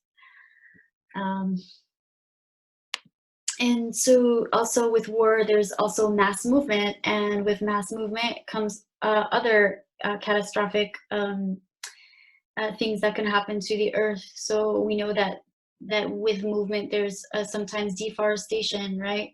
There's unchecked hunting, right? There's soil erosion, contamination of land and water, because of human waste that happens when humans are forced to settle in new areas.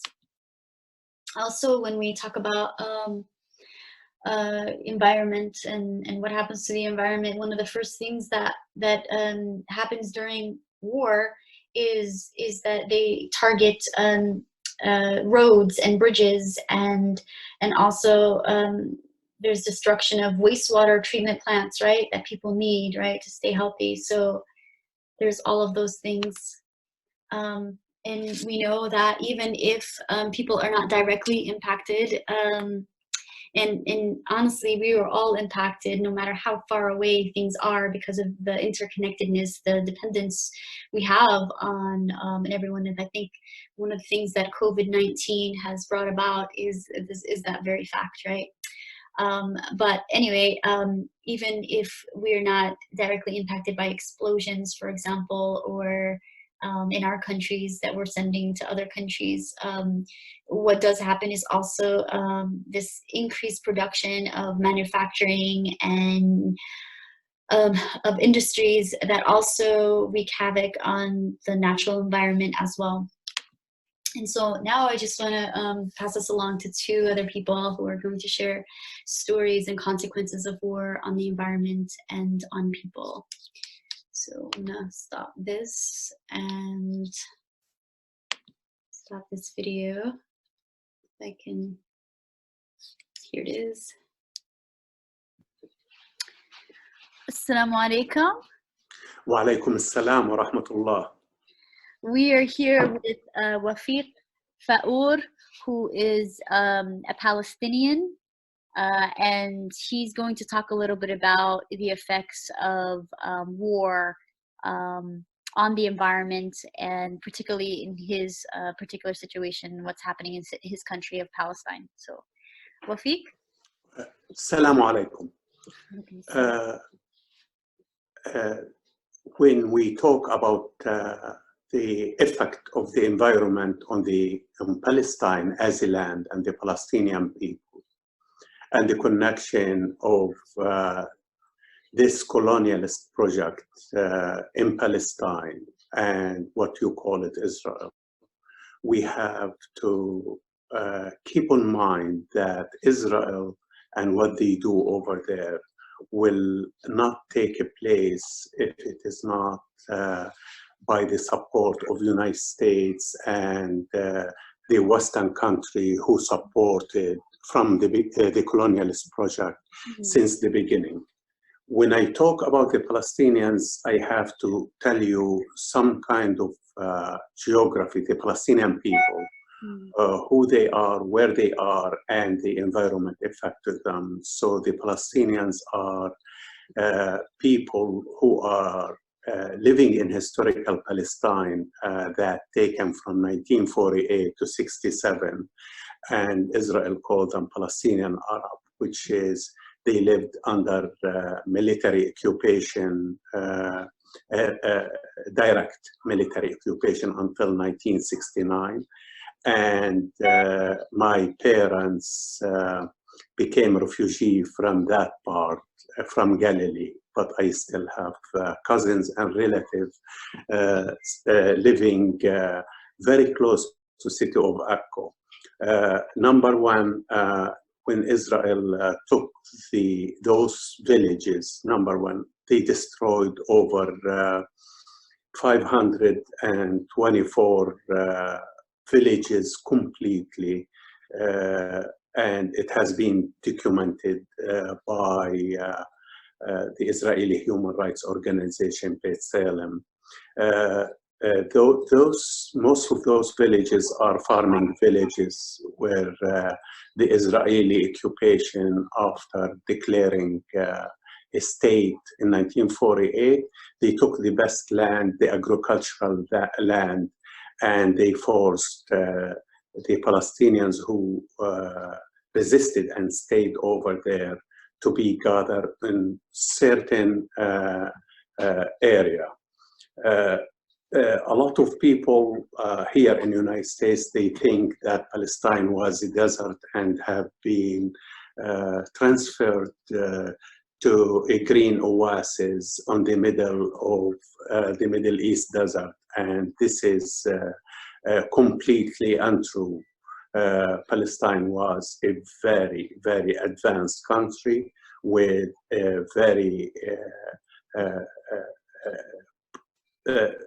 advanced agriculture, and they used to produce and to export the best oranges and citrus, lemons, olive and olive oil, sesame, and all this agriculture, not only to the Middle East and to the Gulf area, but all over the world. So what happened? The Israeli, the new regime, the new entity, they started in certain area planting certain kind of trees, have been sent by United States, supporter of Israel, the Zionist organization, and what they call here a Jewish fund, some kind of a trees that it doesn't resist the environment over there, some kind of pine trees. And that's why we see fires on the Carmel Mountains and others 3 years ago that burned all kinds of this new trees, which is not from that area and doesn't see that area. The other part of the Palestinians are in West Bank and Gaza. And you have to understand, in both on Galilee or in West Bank and Gaza, Palestinians, they use less than 10% of their actual water. Let's talk about my village, because I'm in contact with my cousin, where I saw just last year, they took the land of my village, Shab, and they built the 3 kibbutzes from early time of creation of Israel on the land of Shab. The Shab has its own water, but they piped it out to those kibbutzes and settlements on the hills around Shab. And Shab water, it comes back, is from the filtered sewer system coming back from those settlements. The same happened on the West Bank. The aquifer water that the Palestinians are not allowed to dig for their own water. They are not allowed to transfer some of the River Jordan to the agricultural land. Only settlements, Israeli settlements, are allowed to use that water. The population of West Bank, let's say, it is about between 2.2 and 2.3 millions. The settlers around 500,000. The percentage of water is the same. You will, the Palestinians using less than half the amount of water per capita, per individual, that recommended by United Nations organization. In the West Bank, the water situation is a disaster. Under the land, most of the water under Gaza is polluted because of the war, because of the pumping of the filter companies. The filter system have been built by the Japanese after Oslo, have been bombed. The seaside is polluted, and it's causing a lot of diseases and a lot of sickness on Gaza. Gaza on the edge of a complete disaster. There are over 2 million people living on Gaza. 2/3 of them are refugees. And from the refugee point of view, because I lived as a refugee, we were not allowed to have bathrooms inside our houses. So they build the communal bathroom next to the fresh water that we have to walk to carry it next to each other's, and that is caused a lot of sickness to the population. It all worked for this same thinking of the colonialist people, that to empty people from the land they are occupying and taking.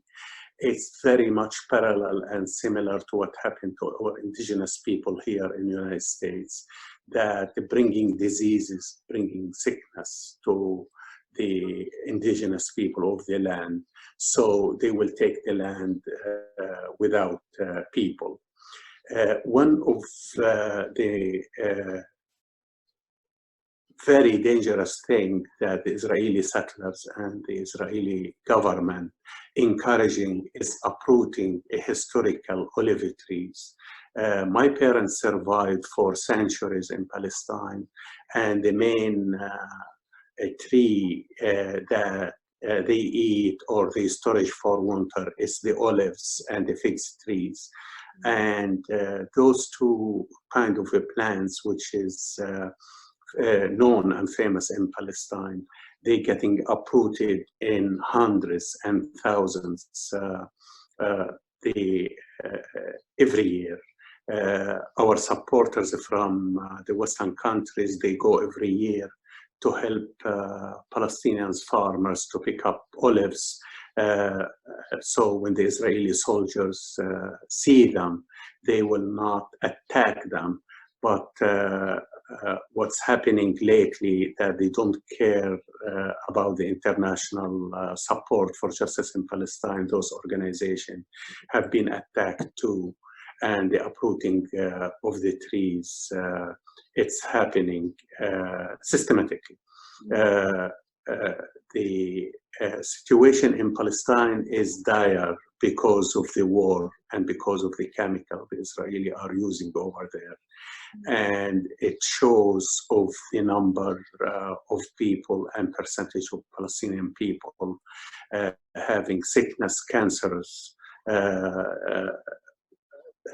diseases that they are suffering from the environment. And in a situation like you cannot dispose of the garbage, you cannot dispose of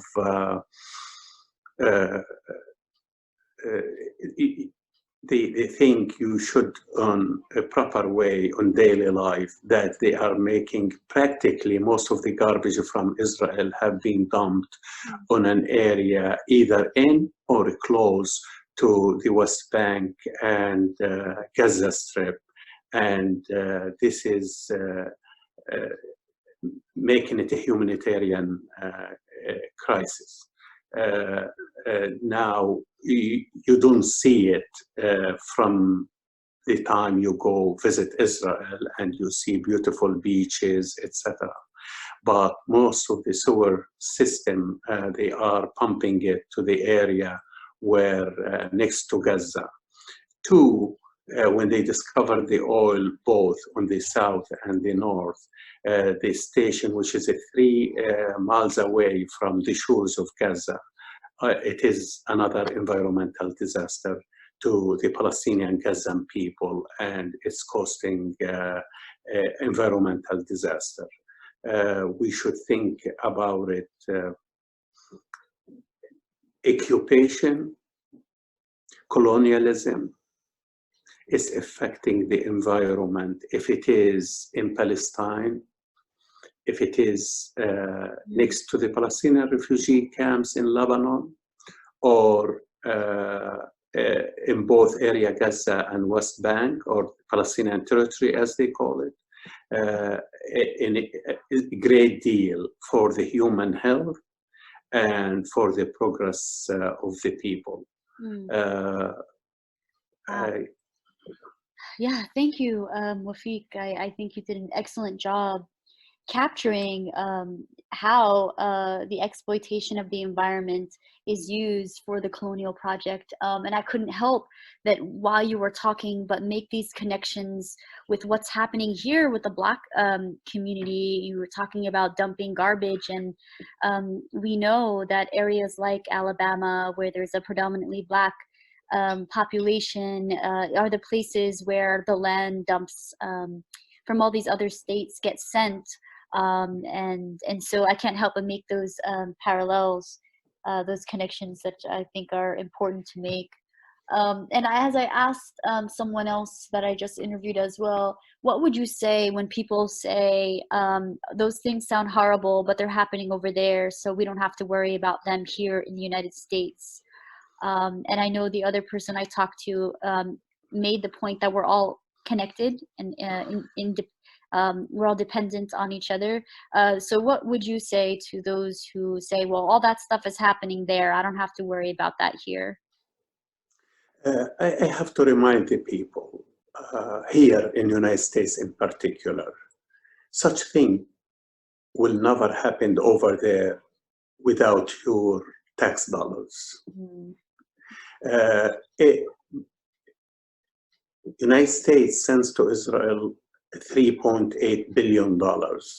And during Obama administrations, they added another $1 trillion for Israel just to accept them or to be silent at that time on the Iran and the 5 countries agreement about the nuclear. Per capita, the Israeli per capita gets more from federal aids than any American in the United States, but District of Columbia. So Americans are giving federal money to Israeli per capita, and these packages comes through a military aid, for example, and I hear a lot of people against F-35 here in Vermont. F-35 have been sent to Israel, 100 of them, before they arrived to Vermont. And the first place in the world have been used, and they did experiment on them. It was against my people in Gaza. Wow. Bombing Gaza on the last war was in F-35. The responsibility of the American is not, I'm asking them out of pity. I'm asking them out, from the responsibility based in human rights. You know, you can close your eyes that Palestine, Israel is far away. Right. But no, it is not far away. It is your problem in the United States and here, actually, in Vermont. You know, it is your responsibility of what's happening over there. Absolutely. And to solve that problem, you have to stop this amount of military aid to Israel immediately. Bring your money back over here and work in your environment over here. Work in your healthcare over here. Help the communities in needs, if they are Black, brown, and the people who have been marginalized through the history of the United States. And we're talking about that not because we hate this country or the people of this country. I say that because we love this country and we want something better to happen in this country. Thank you. And I think also I like to also remind people that the fact that we have our American police officers heading to Israel to learn techniques on how to racial profile. So that's another way that we're also contributing to the marginalization of people right here in the United States when we're borrowing these racist techniques from Israel, and you know how horrendous Israel has been in racial profiling of the Palestinians and arresting children, etc. We shouldn't be learning techniques from Israel to to make our communities safer here, when we just know it just means racial profiling and more criminalization of brown and black bodies. So we're definitely connected. We have to see that connection. We can't think people are far away, and also that we have to recognize our role as U.S. citizens, funding this injustice and this colonial project in Israel with our tax dollars. So thank you for that. Yeah, thank you so much. We appreciate you. Sure. Yeah, I see it. Okay.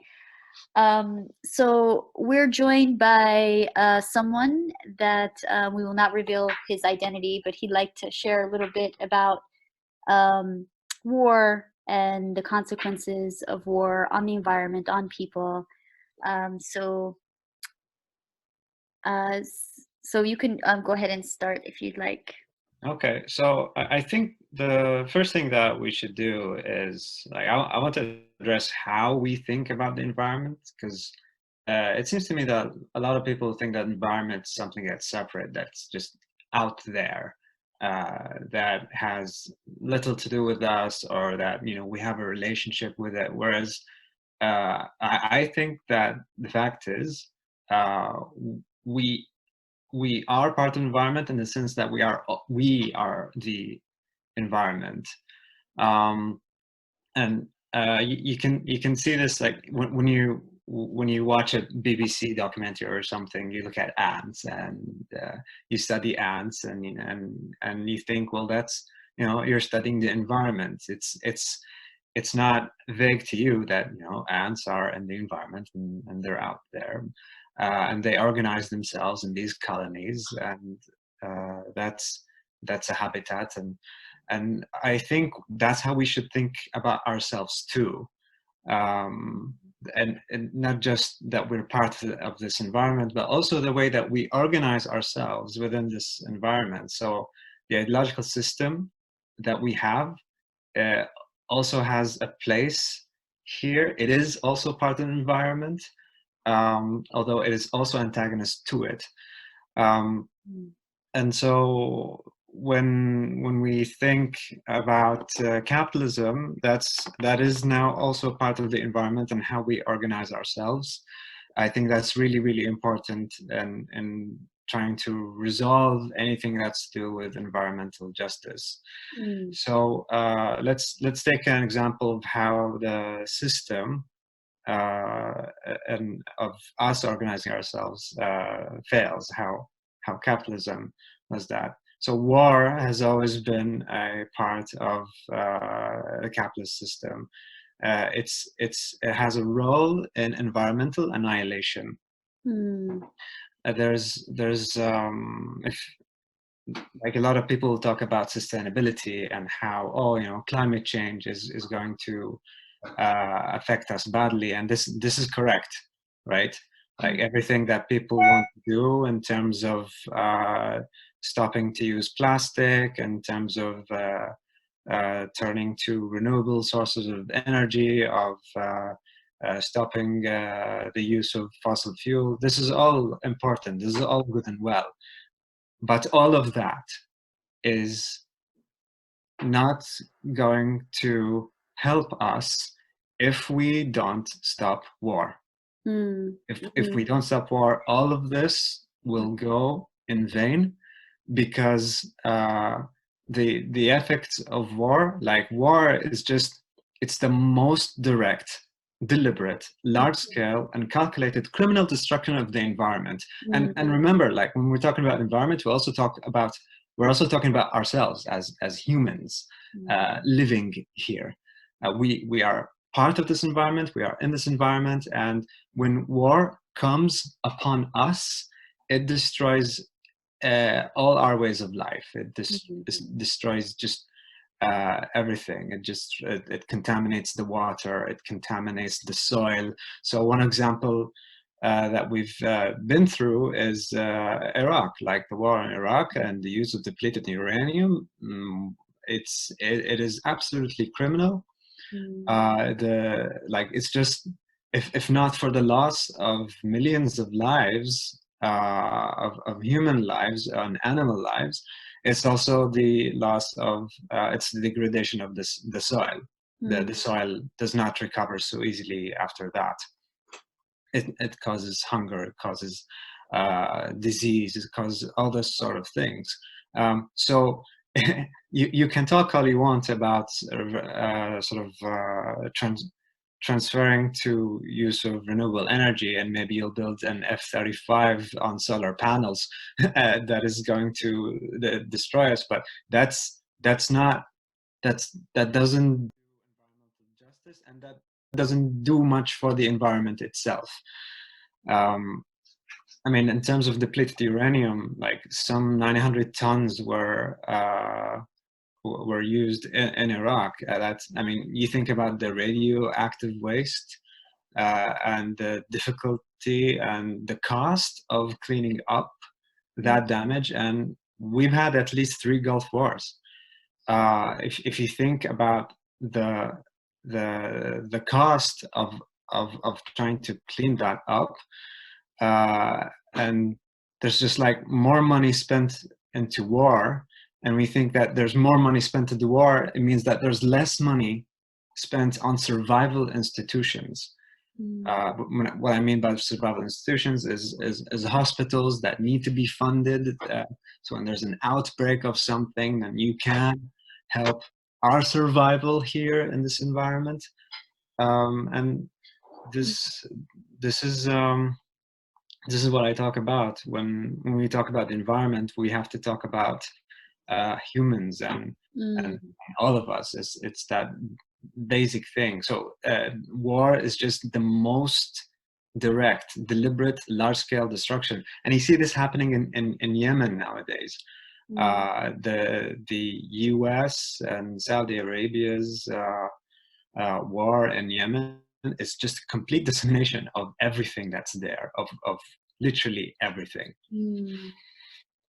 And may I ask you, what would you say to people who say, yeah, all these things have happened, but that happened over there. Why should I, in the US, have to worry about what happens to others somewhere far away? How would you respond to that? I would say, I mean, nowadays we're living at a time where pandemics are just more clear. Like we used to have all these pandemics of poverty and famines and hunger. But I think the famine of COVID-19, for example, oh, look, it happened over there. It's far away in China.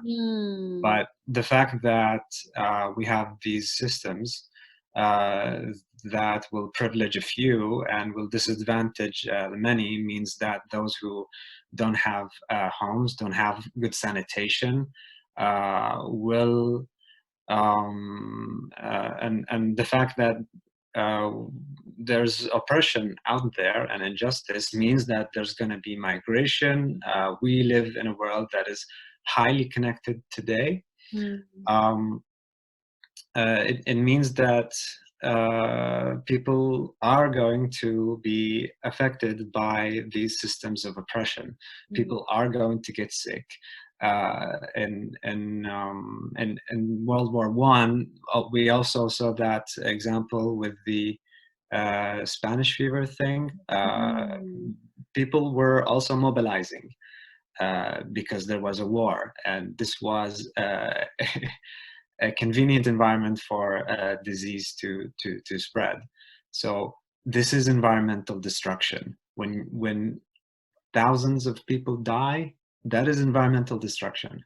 Thank you. And one last thing, can I get your thoughts on the Green New Deal? And I know there's been some writers, international writers, who kind of criticized it but still supported it, saying it kind of left out the third world because some people focus on other things, for example, agriculture, etc.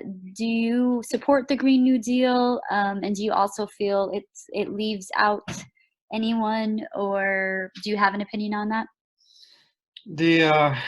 the Green New Deal as a part of reform package is, it's all reform is welcome.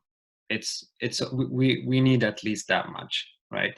It has to go even further, because you can try to fix agriculture, but you also have to make sure that there is human equality.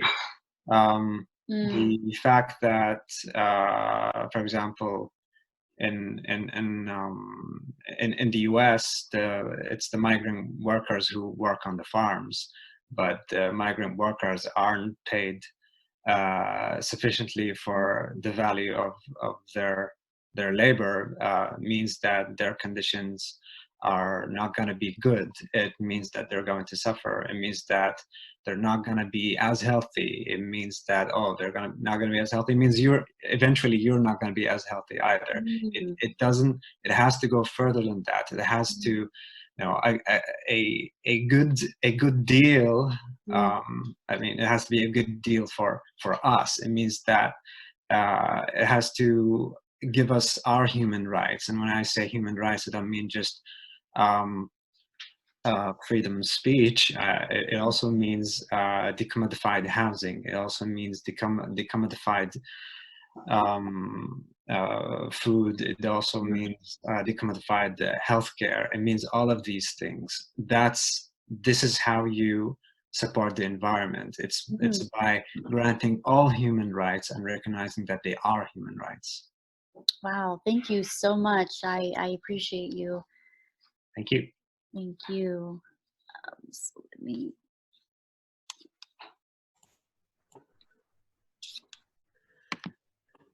Hello, everyone.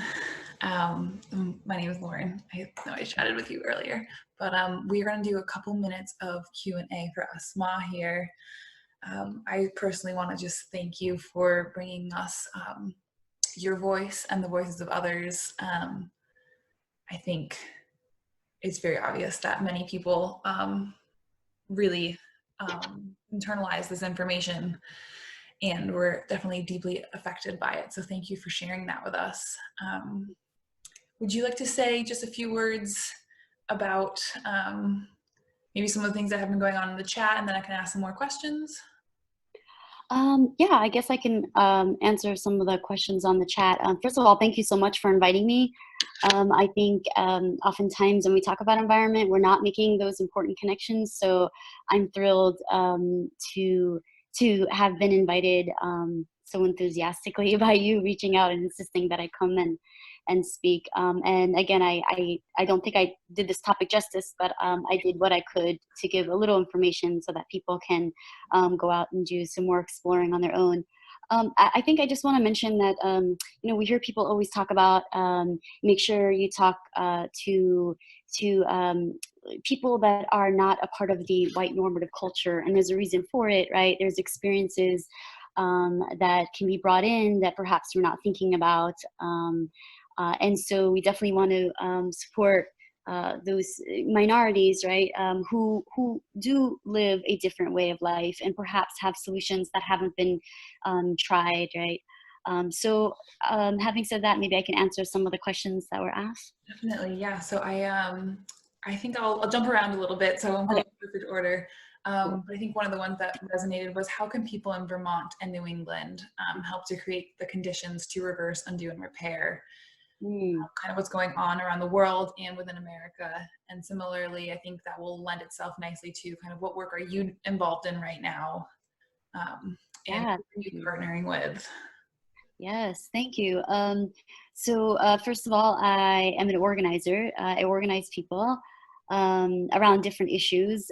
So one of the things people can do is support organizers, particularly organizers from marginalized identities. So I am now a part of New Hampshire National Lawyers Guild. So I will put our email address on there, get on our email list so you know what we're doing. One of the campaigns that we're currently working on is to decarcerate as many people as possible, particularly during this epidemic, because oftentimes those behind or are in cages are the ones that are forgotten.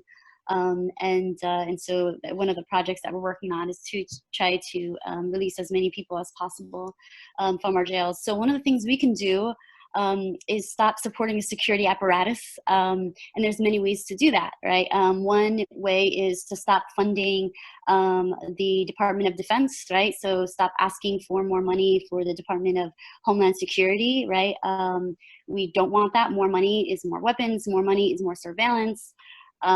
We also know that we heard from Wafiq, and one of the things that we can look out for is to make sure our police departments aren't going to Israel to train. And so Jewish Voice for Peace has this awesome report called Deadly Exchange that you can look up, and it basically talks about this exchange between American police officers and Israel. Again, we're learning how to cause more violence in our own communities, but again, it's connected internationally. So again, just reminding people that we never want to increase funds for the military. We never want to increase funds for police. We never want, and I know this is a hard topic for people, but we really have to stop trying to address our problems through the security apparatus. There's other ways of dealing with our problems, and people have and are doing that. So one way you can support is as people that are not affected, as white folks, know that me and you and people that are Black and brown, they navigate this world very differently. And so if, say, police are safe for you, they may not be safe for me in the same space. And we have to just come to realize that that's just the reality, whether we like it or not, is, right? Yeah, and so when we talked about the Green New Deal, I hope people make the connections that, yes, this is great, but who have we left out in this? And I know Devin Springer has a podcast that I can share with everyone. If people please send me their email, and I'll copy and get you on our New Hampshire National Lawyers Guild list. And Vermont, who Kira Kelly is the president of, and she is also on here. So we work very closely together. So if you're in Vermont, great. You know, we're going to still work together. So send me your email. So I'll send you the podcast so that we're seeing who are we missing. And I think the person that I brought on made a great connection that, you know, are we talking about agriculture, or are we just talking about the air, right? And not just abroad, but here, and to make those connections. Awesome. Yeah. And then I will also add that we'll post Asma's that email address on our website too. Oh, nice. Thank you. Whatever links we'll also post there. So that'll be saved on the website in addition to just the chat if you guys aren't able to save your chats. Thank you. Another question that was kind of related is this idea of how do we stop funding the military and the security apparatus? Apparatus. Yeah. How do we stop giving our money through taxes to that? And I think that goes back to this idea of organizing policy change. If you want to speak to that a little bit more. Yeah, absolutely. I am a staunch believer in organizing. And I think somebody brought up the fact that, what about voting? Some people lost hope in voting. So I'm not going to stand here and say, vote, vote, vote. I know some people are all about that, and that's great. You can do that. But there's other ways of organizing and moving power apart from voting. So people bring power, right? And so we definitely want to make sure that we are holding our representatives accountable, and there's different forms of holding our representatives accountable. So when Trump keeps asking for more money to the Department of Homeland Security, which he does every year, just like every other president, by the way. So I'm not just saying Trump, but we're talking about a whole system of presidents and congressional representatives that are also doing this as well.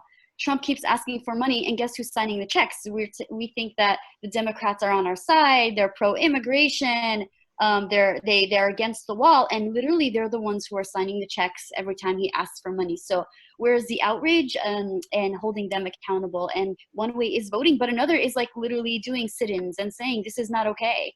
You can't be saying one thing and then doing something else, right? So paying attention to the fact that every year money comes by their desks and our representatives are signing off those checks, right? And we don't want to do that. And in Vermont, I know there are people, I think on this call, I believe Laura Simon is working on this, but there is some base in Vermont where they're housing some sort of military weapons, and people are trying to stop that. So we can get on board with that as well. So whatever we can to defund in any particular way, especially if for example, police are asking for more money or funding, and it may seem like it's a good thing, we have to be aware whatever we do must actually defund the police, not increase funds. Yep. Thank you. And also one other note I wanted to just say to everybody on the call. I know we usually do a go round, but because of the volume of content that we had today, we are going to just do the Q&A till the end of the event, and then we'll do, I'll just say a couple more words, but just so everybody knows that there won't be a participatory part of this besides the question asking, unfortunately, but we have lots more events to do that part. Back to the questions. There's this kind of dynamic that you were talking about in terms of individual responsibility versus institutional responsibility. And I know that hearing about the impact of the military on global climate change and everything in the world can make you feel kind of disempowered. I was just wondering if you could speak towards those differences between how much work can be done on an individual basis versus people power, as you said. Yeah, so this is a really interesting topic because where I come from as an organizer, I think my role, and some people consider me a leader, right? But a real leader is someone who empowers you to see your leadership, right? And so it's true that we can't have movements without mass amount of people, but it's also true that we can't have a mass amount of people without you, like every single one of us, right? Have to see the leadership that we all bring to the table. And so it can be overwhelming when we see what's happening abroad, right? And we just feel like, oh, there's only so much I can do. But then we have to ask ourselves, well, what are we doing? What is the little thing that we think might not be a big deal, but can be huge to someone in Libya? If you write to your congressional delegation and say, can you please stop funding, the war machine, right? This is affecting people. We don't want our tax dollars. This is our money, our hard-earned money that we don't want to see going there, right? And they will listen when they know that they might be outseated if they continue to do what they do. And people are writing. So yeah, so it's easy to get overwhelmed and to think that there's nothing that we can do. But I wouldn't be organizing if I didn't believe that we can cause change. And we're literally in a moment in time with this COVID crisis where we can have horrible things happen, like what happened after 9/11, or we can have spectacular things that can happen where we can demand healthcare for all, right? We can demand the removal of funding from the military and let it go to our healthcare system. It's not okay that we're the richest country in the world and we can't afford to take care of people and to get testing for everyone, right? It's not okay. So yeah, I hope that helps, that we're all leaders in our own way.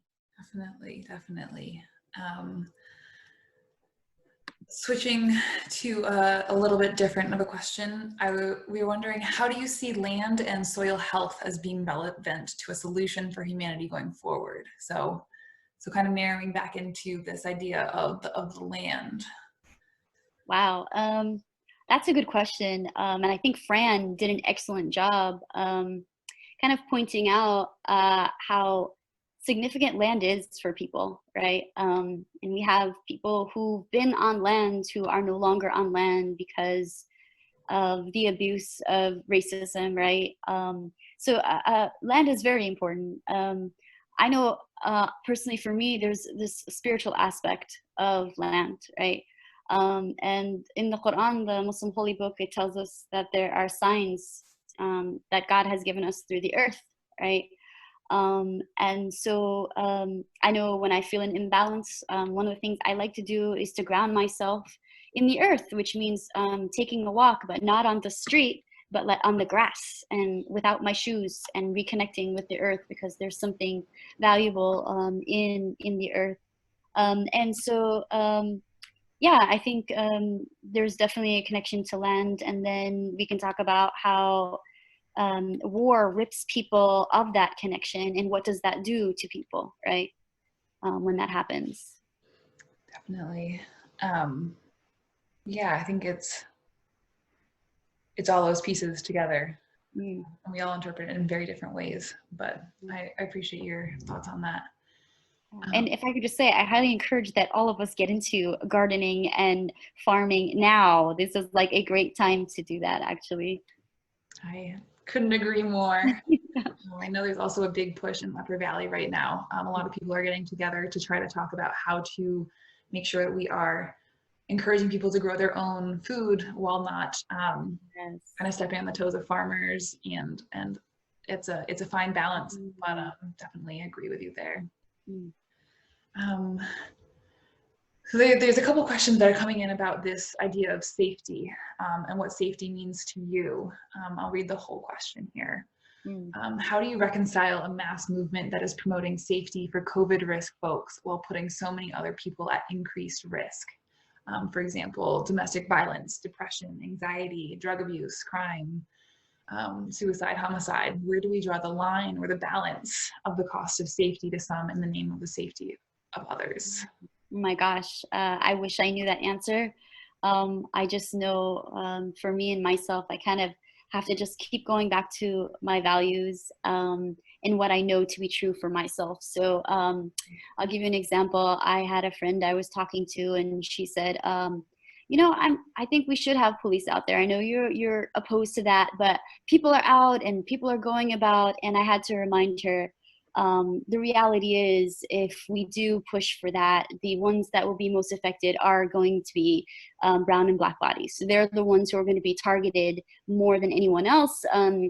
Other people are going to be, the presumption is going to be they're going out to the store, where brown and black bodies are going to be paid attention to. So to me, I definitely worry about that, and that's why I don't encourage steps like that. I do encourage, though, education, right? There's that. Why don't we embark in massive education? Why don't we embark in mask making, right?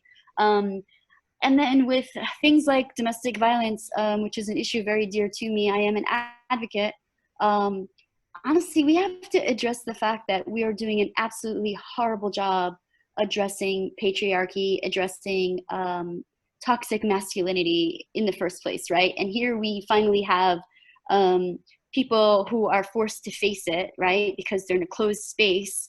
And it's kind of like not too late, but like we haven't addressed it. We need to talk about it, and we need to talk about solutions that don't just only focus on the survivor, but also solutions that focus on the harm doer, because we're all harm doers, right? And I think one of the things that we lack, particularly in white feminist spaces that address domestic violence, is we go to the security apparatus. We want to just throw people behind bars, and that doesn't fix the solution, like doesn't fix the problem.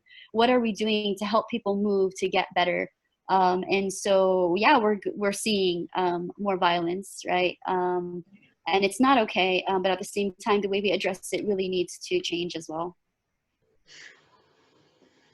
Yes, definitely lots of changes that could have been in place before now that would have been helpful, and hopefully we do come together and make those changes after this. Yes. A personal question that you should feel free to answer or not answer. Is do you personally feel safe in New England? And how do you move in your body through these spaces that are around you? Yeah, thank you for that question. It depends. At home, I'm safe.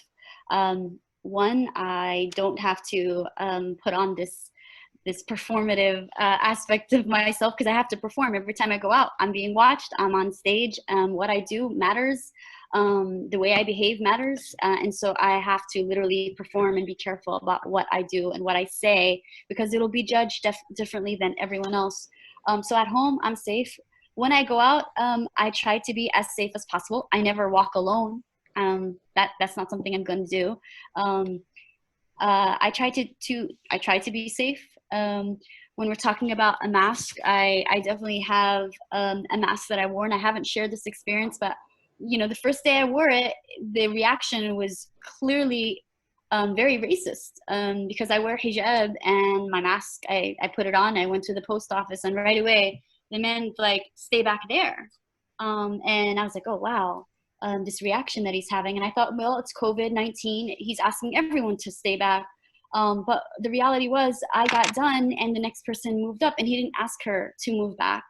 And so it was clear racism. So yeah, so I mean, I try to be as safe as possible, and I don't want to stand here and act like I'm a victim. There's so much other beautiful things about me, as you know, and that I don't want to be put in a box as a victim. I'm also strong. I'm also very vocal and all this other stuff. So, but safety, I guess, is subjective. Definitely. We are about to wrap up, but I would love to hear any final thoughts that you might want to share with us. Or if you're all talked out, we understand too. We've been drilling away at you, so thank you for your time. I so appreciate you, and more than anything, I hope the people of color on this podcast feel a connection, and I hope I did them justice, because oftentimes we're not heard. And so thank you so much for inviting me and creating that space. I really appreciate it.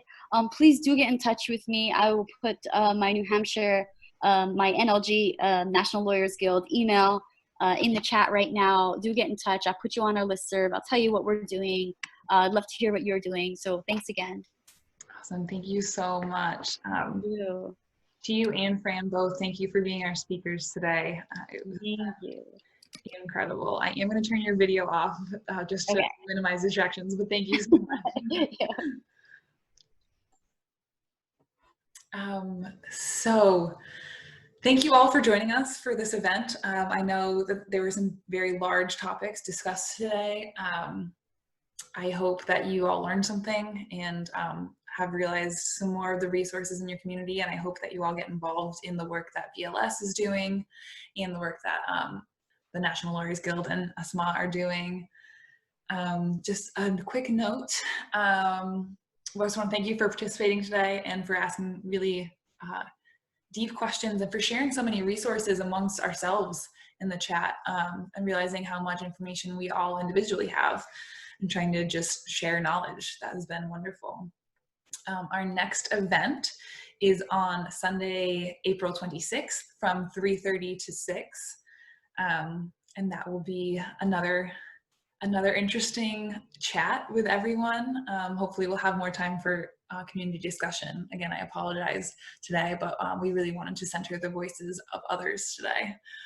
Or not of others, but of people that we may not normally hear from in our communities.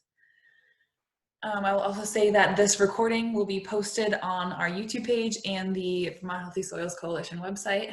And so please check that out. I will also attach anything that Asma or Fran wanted to share further.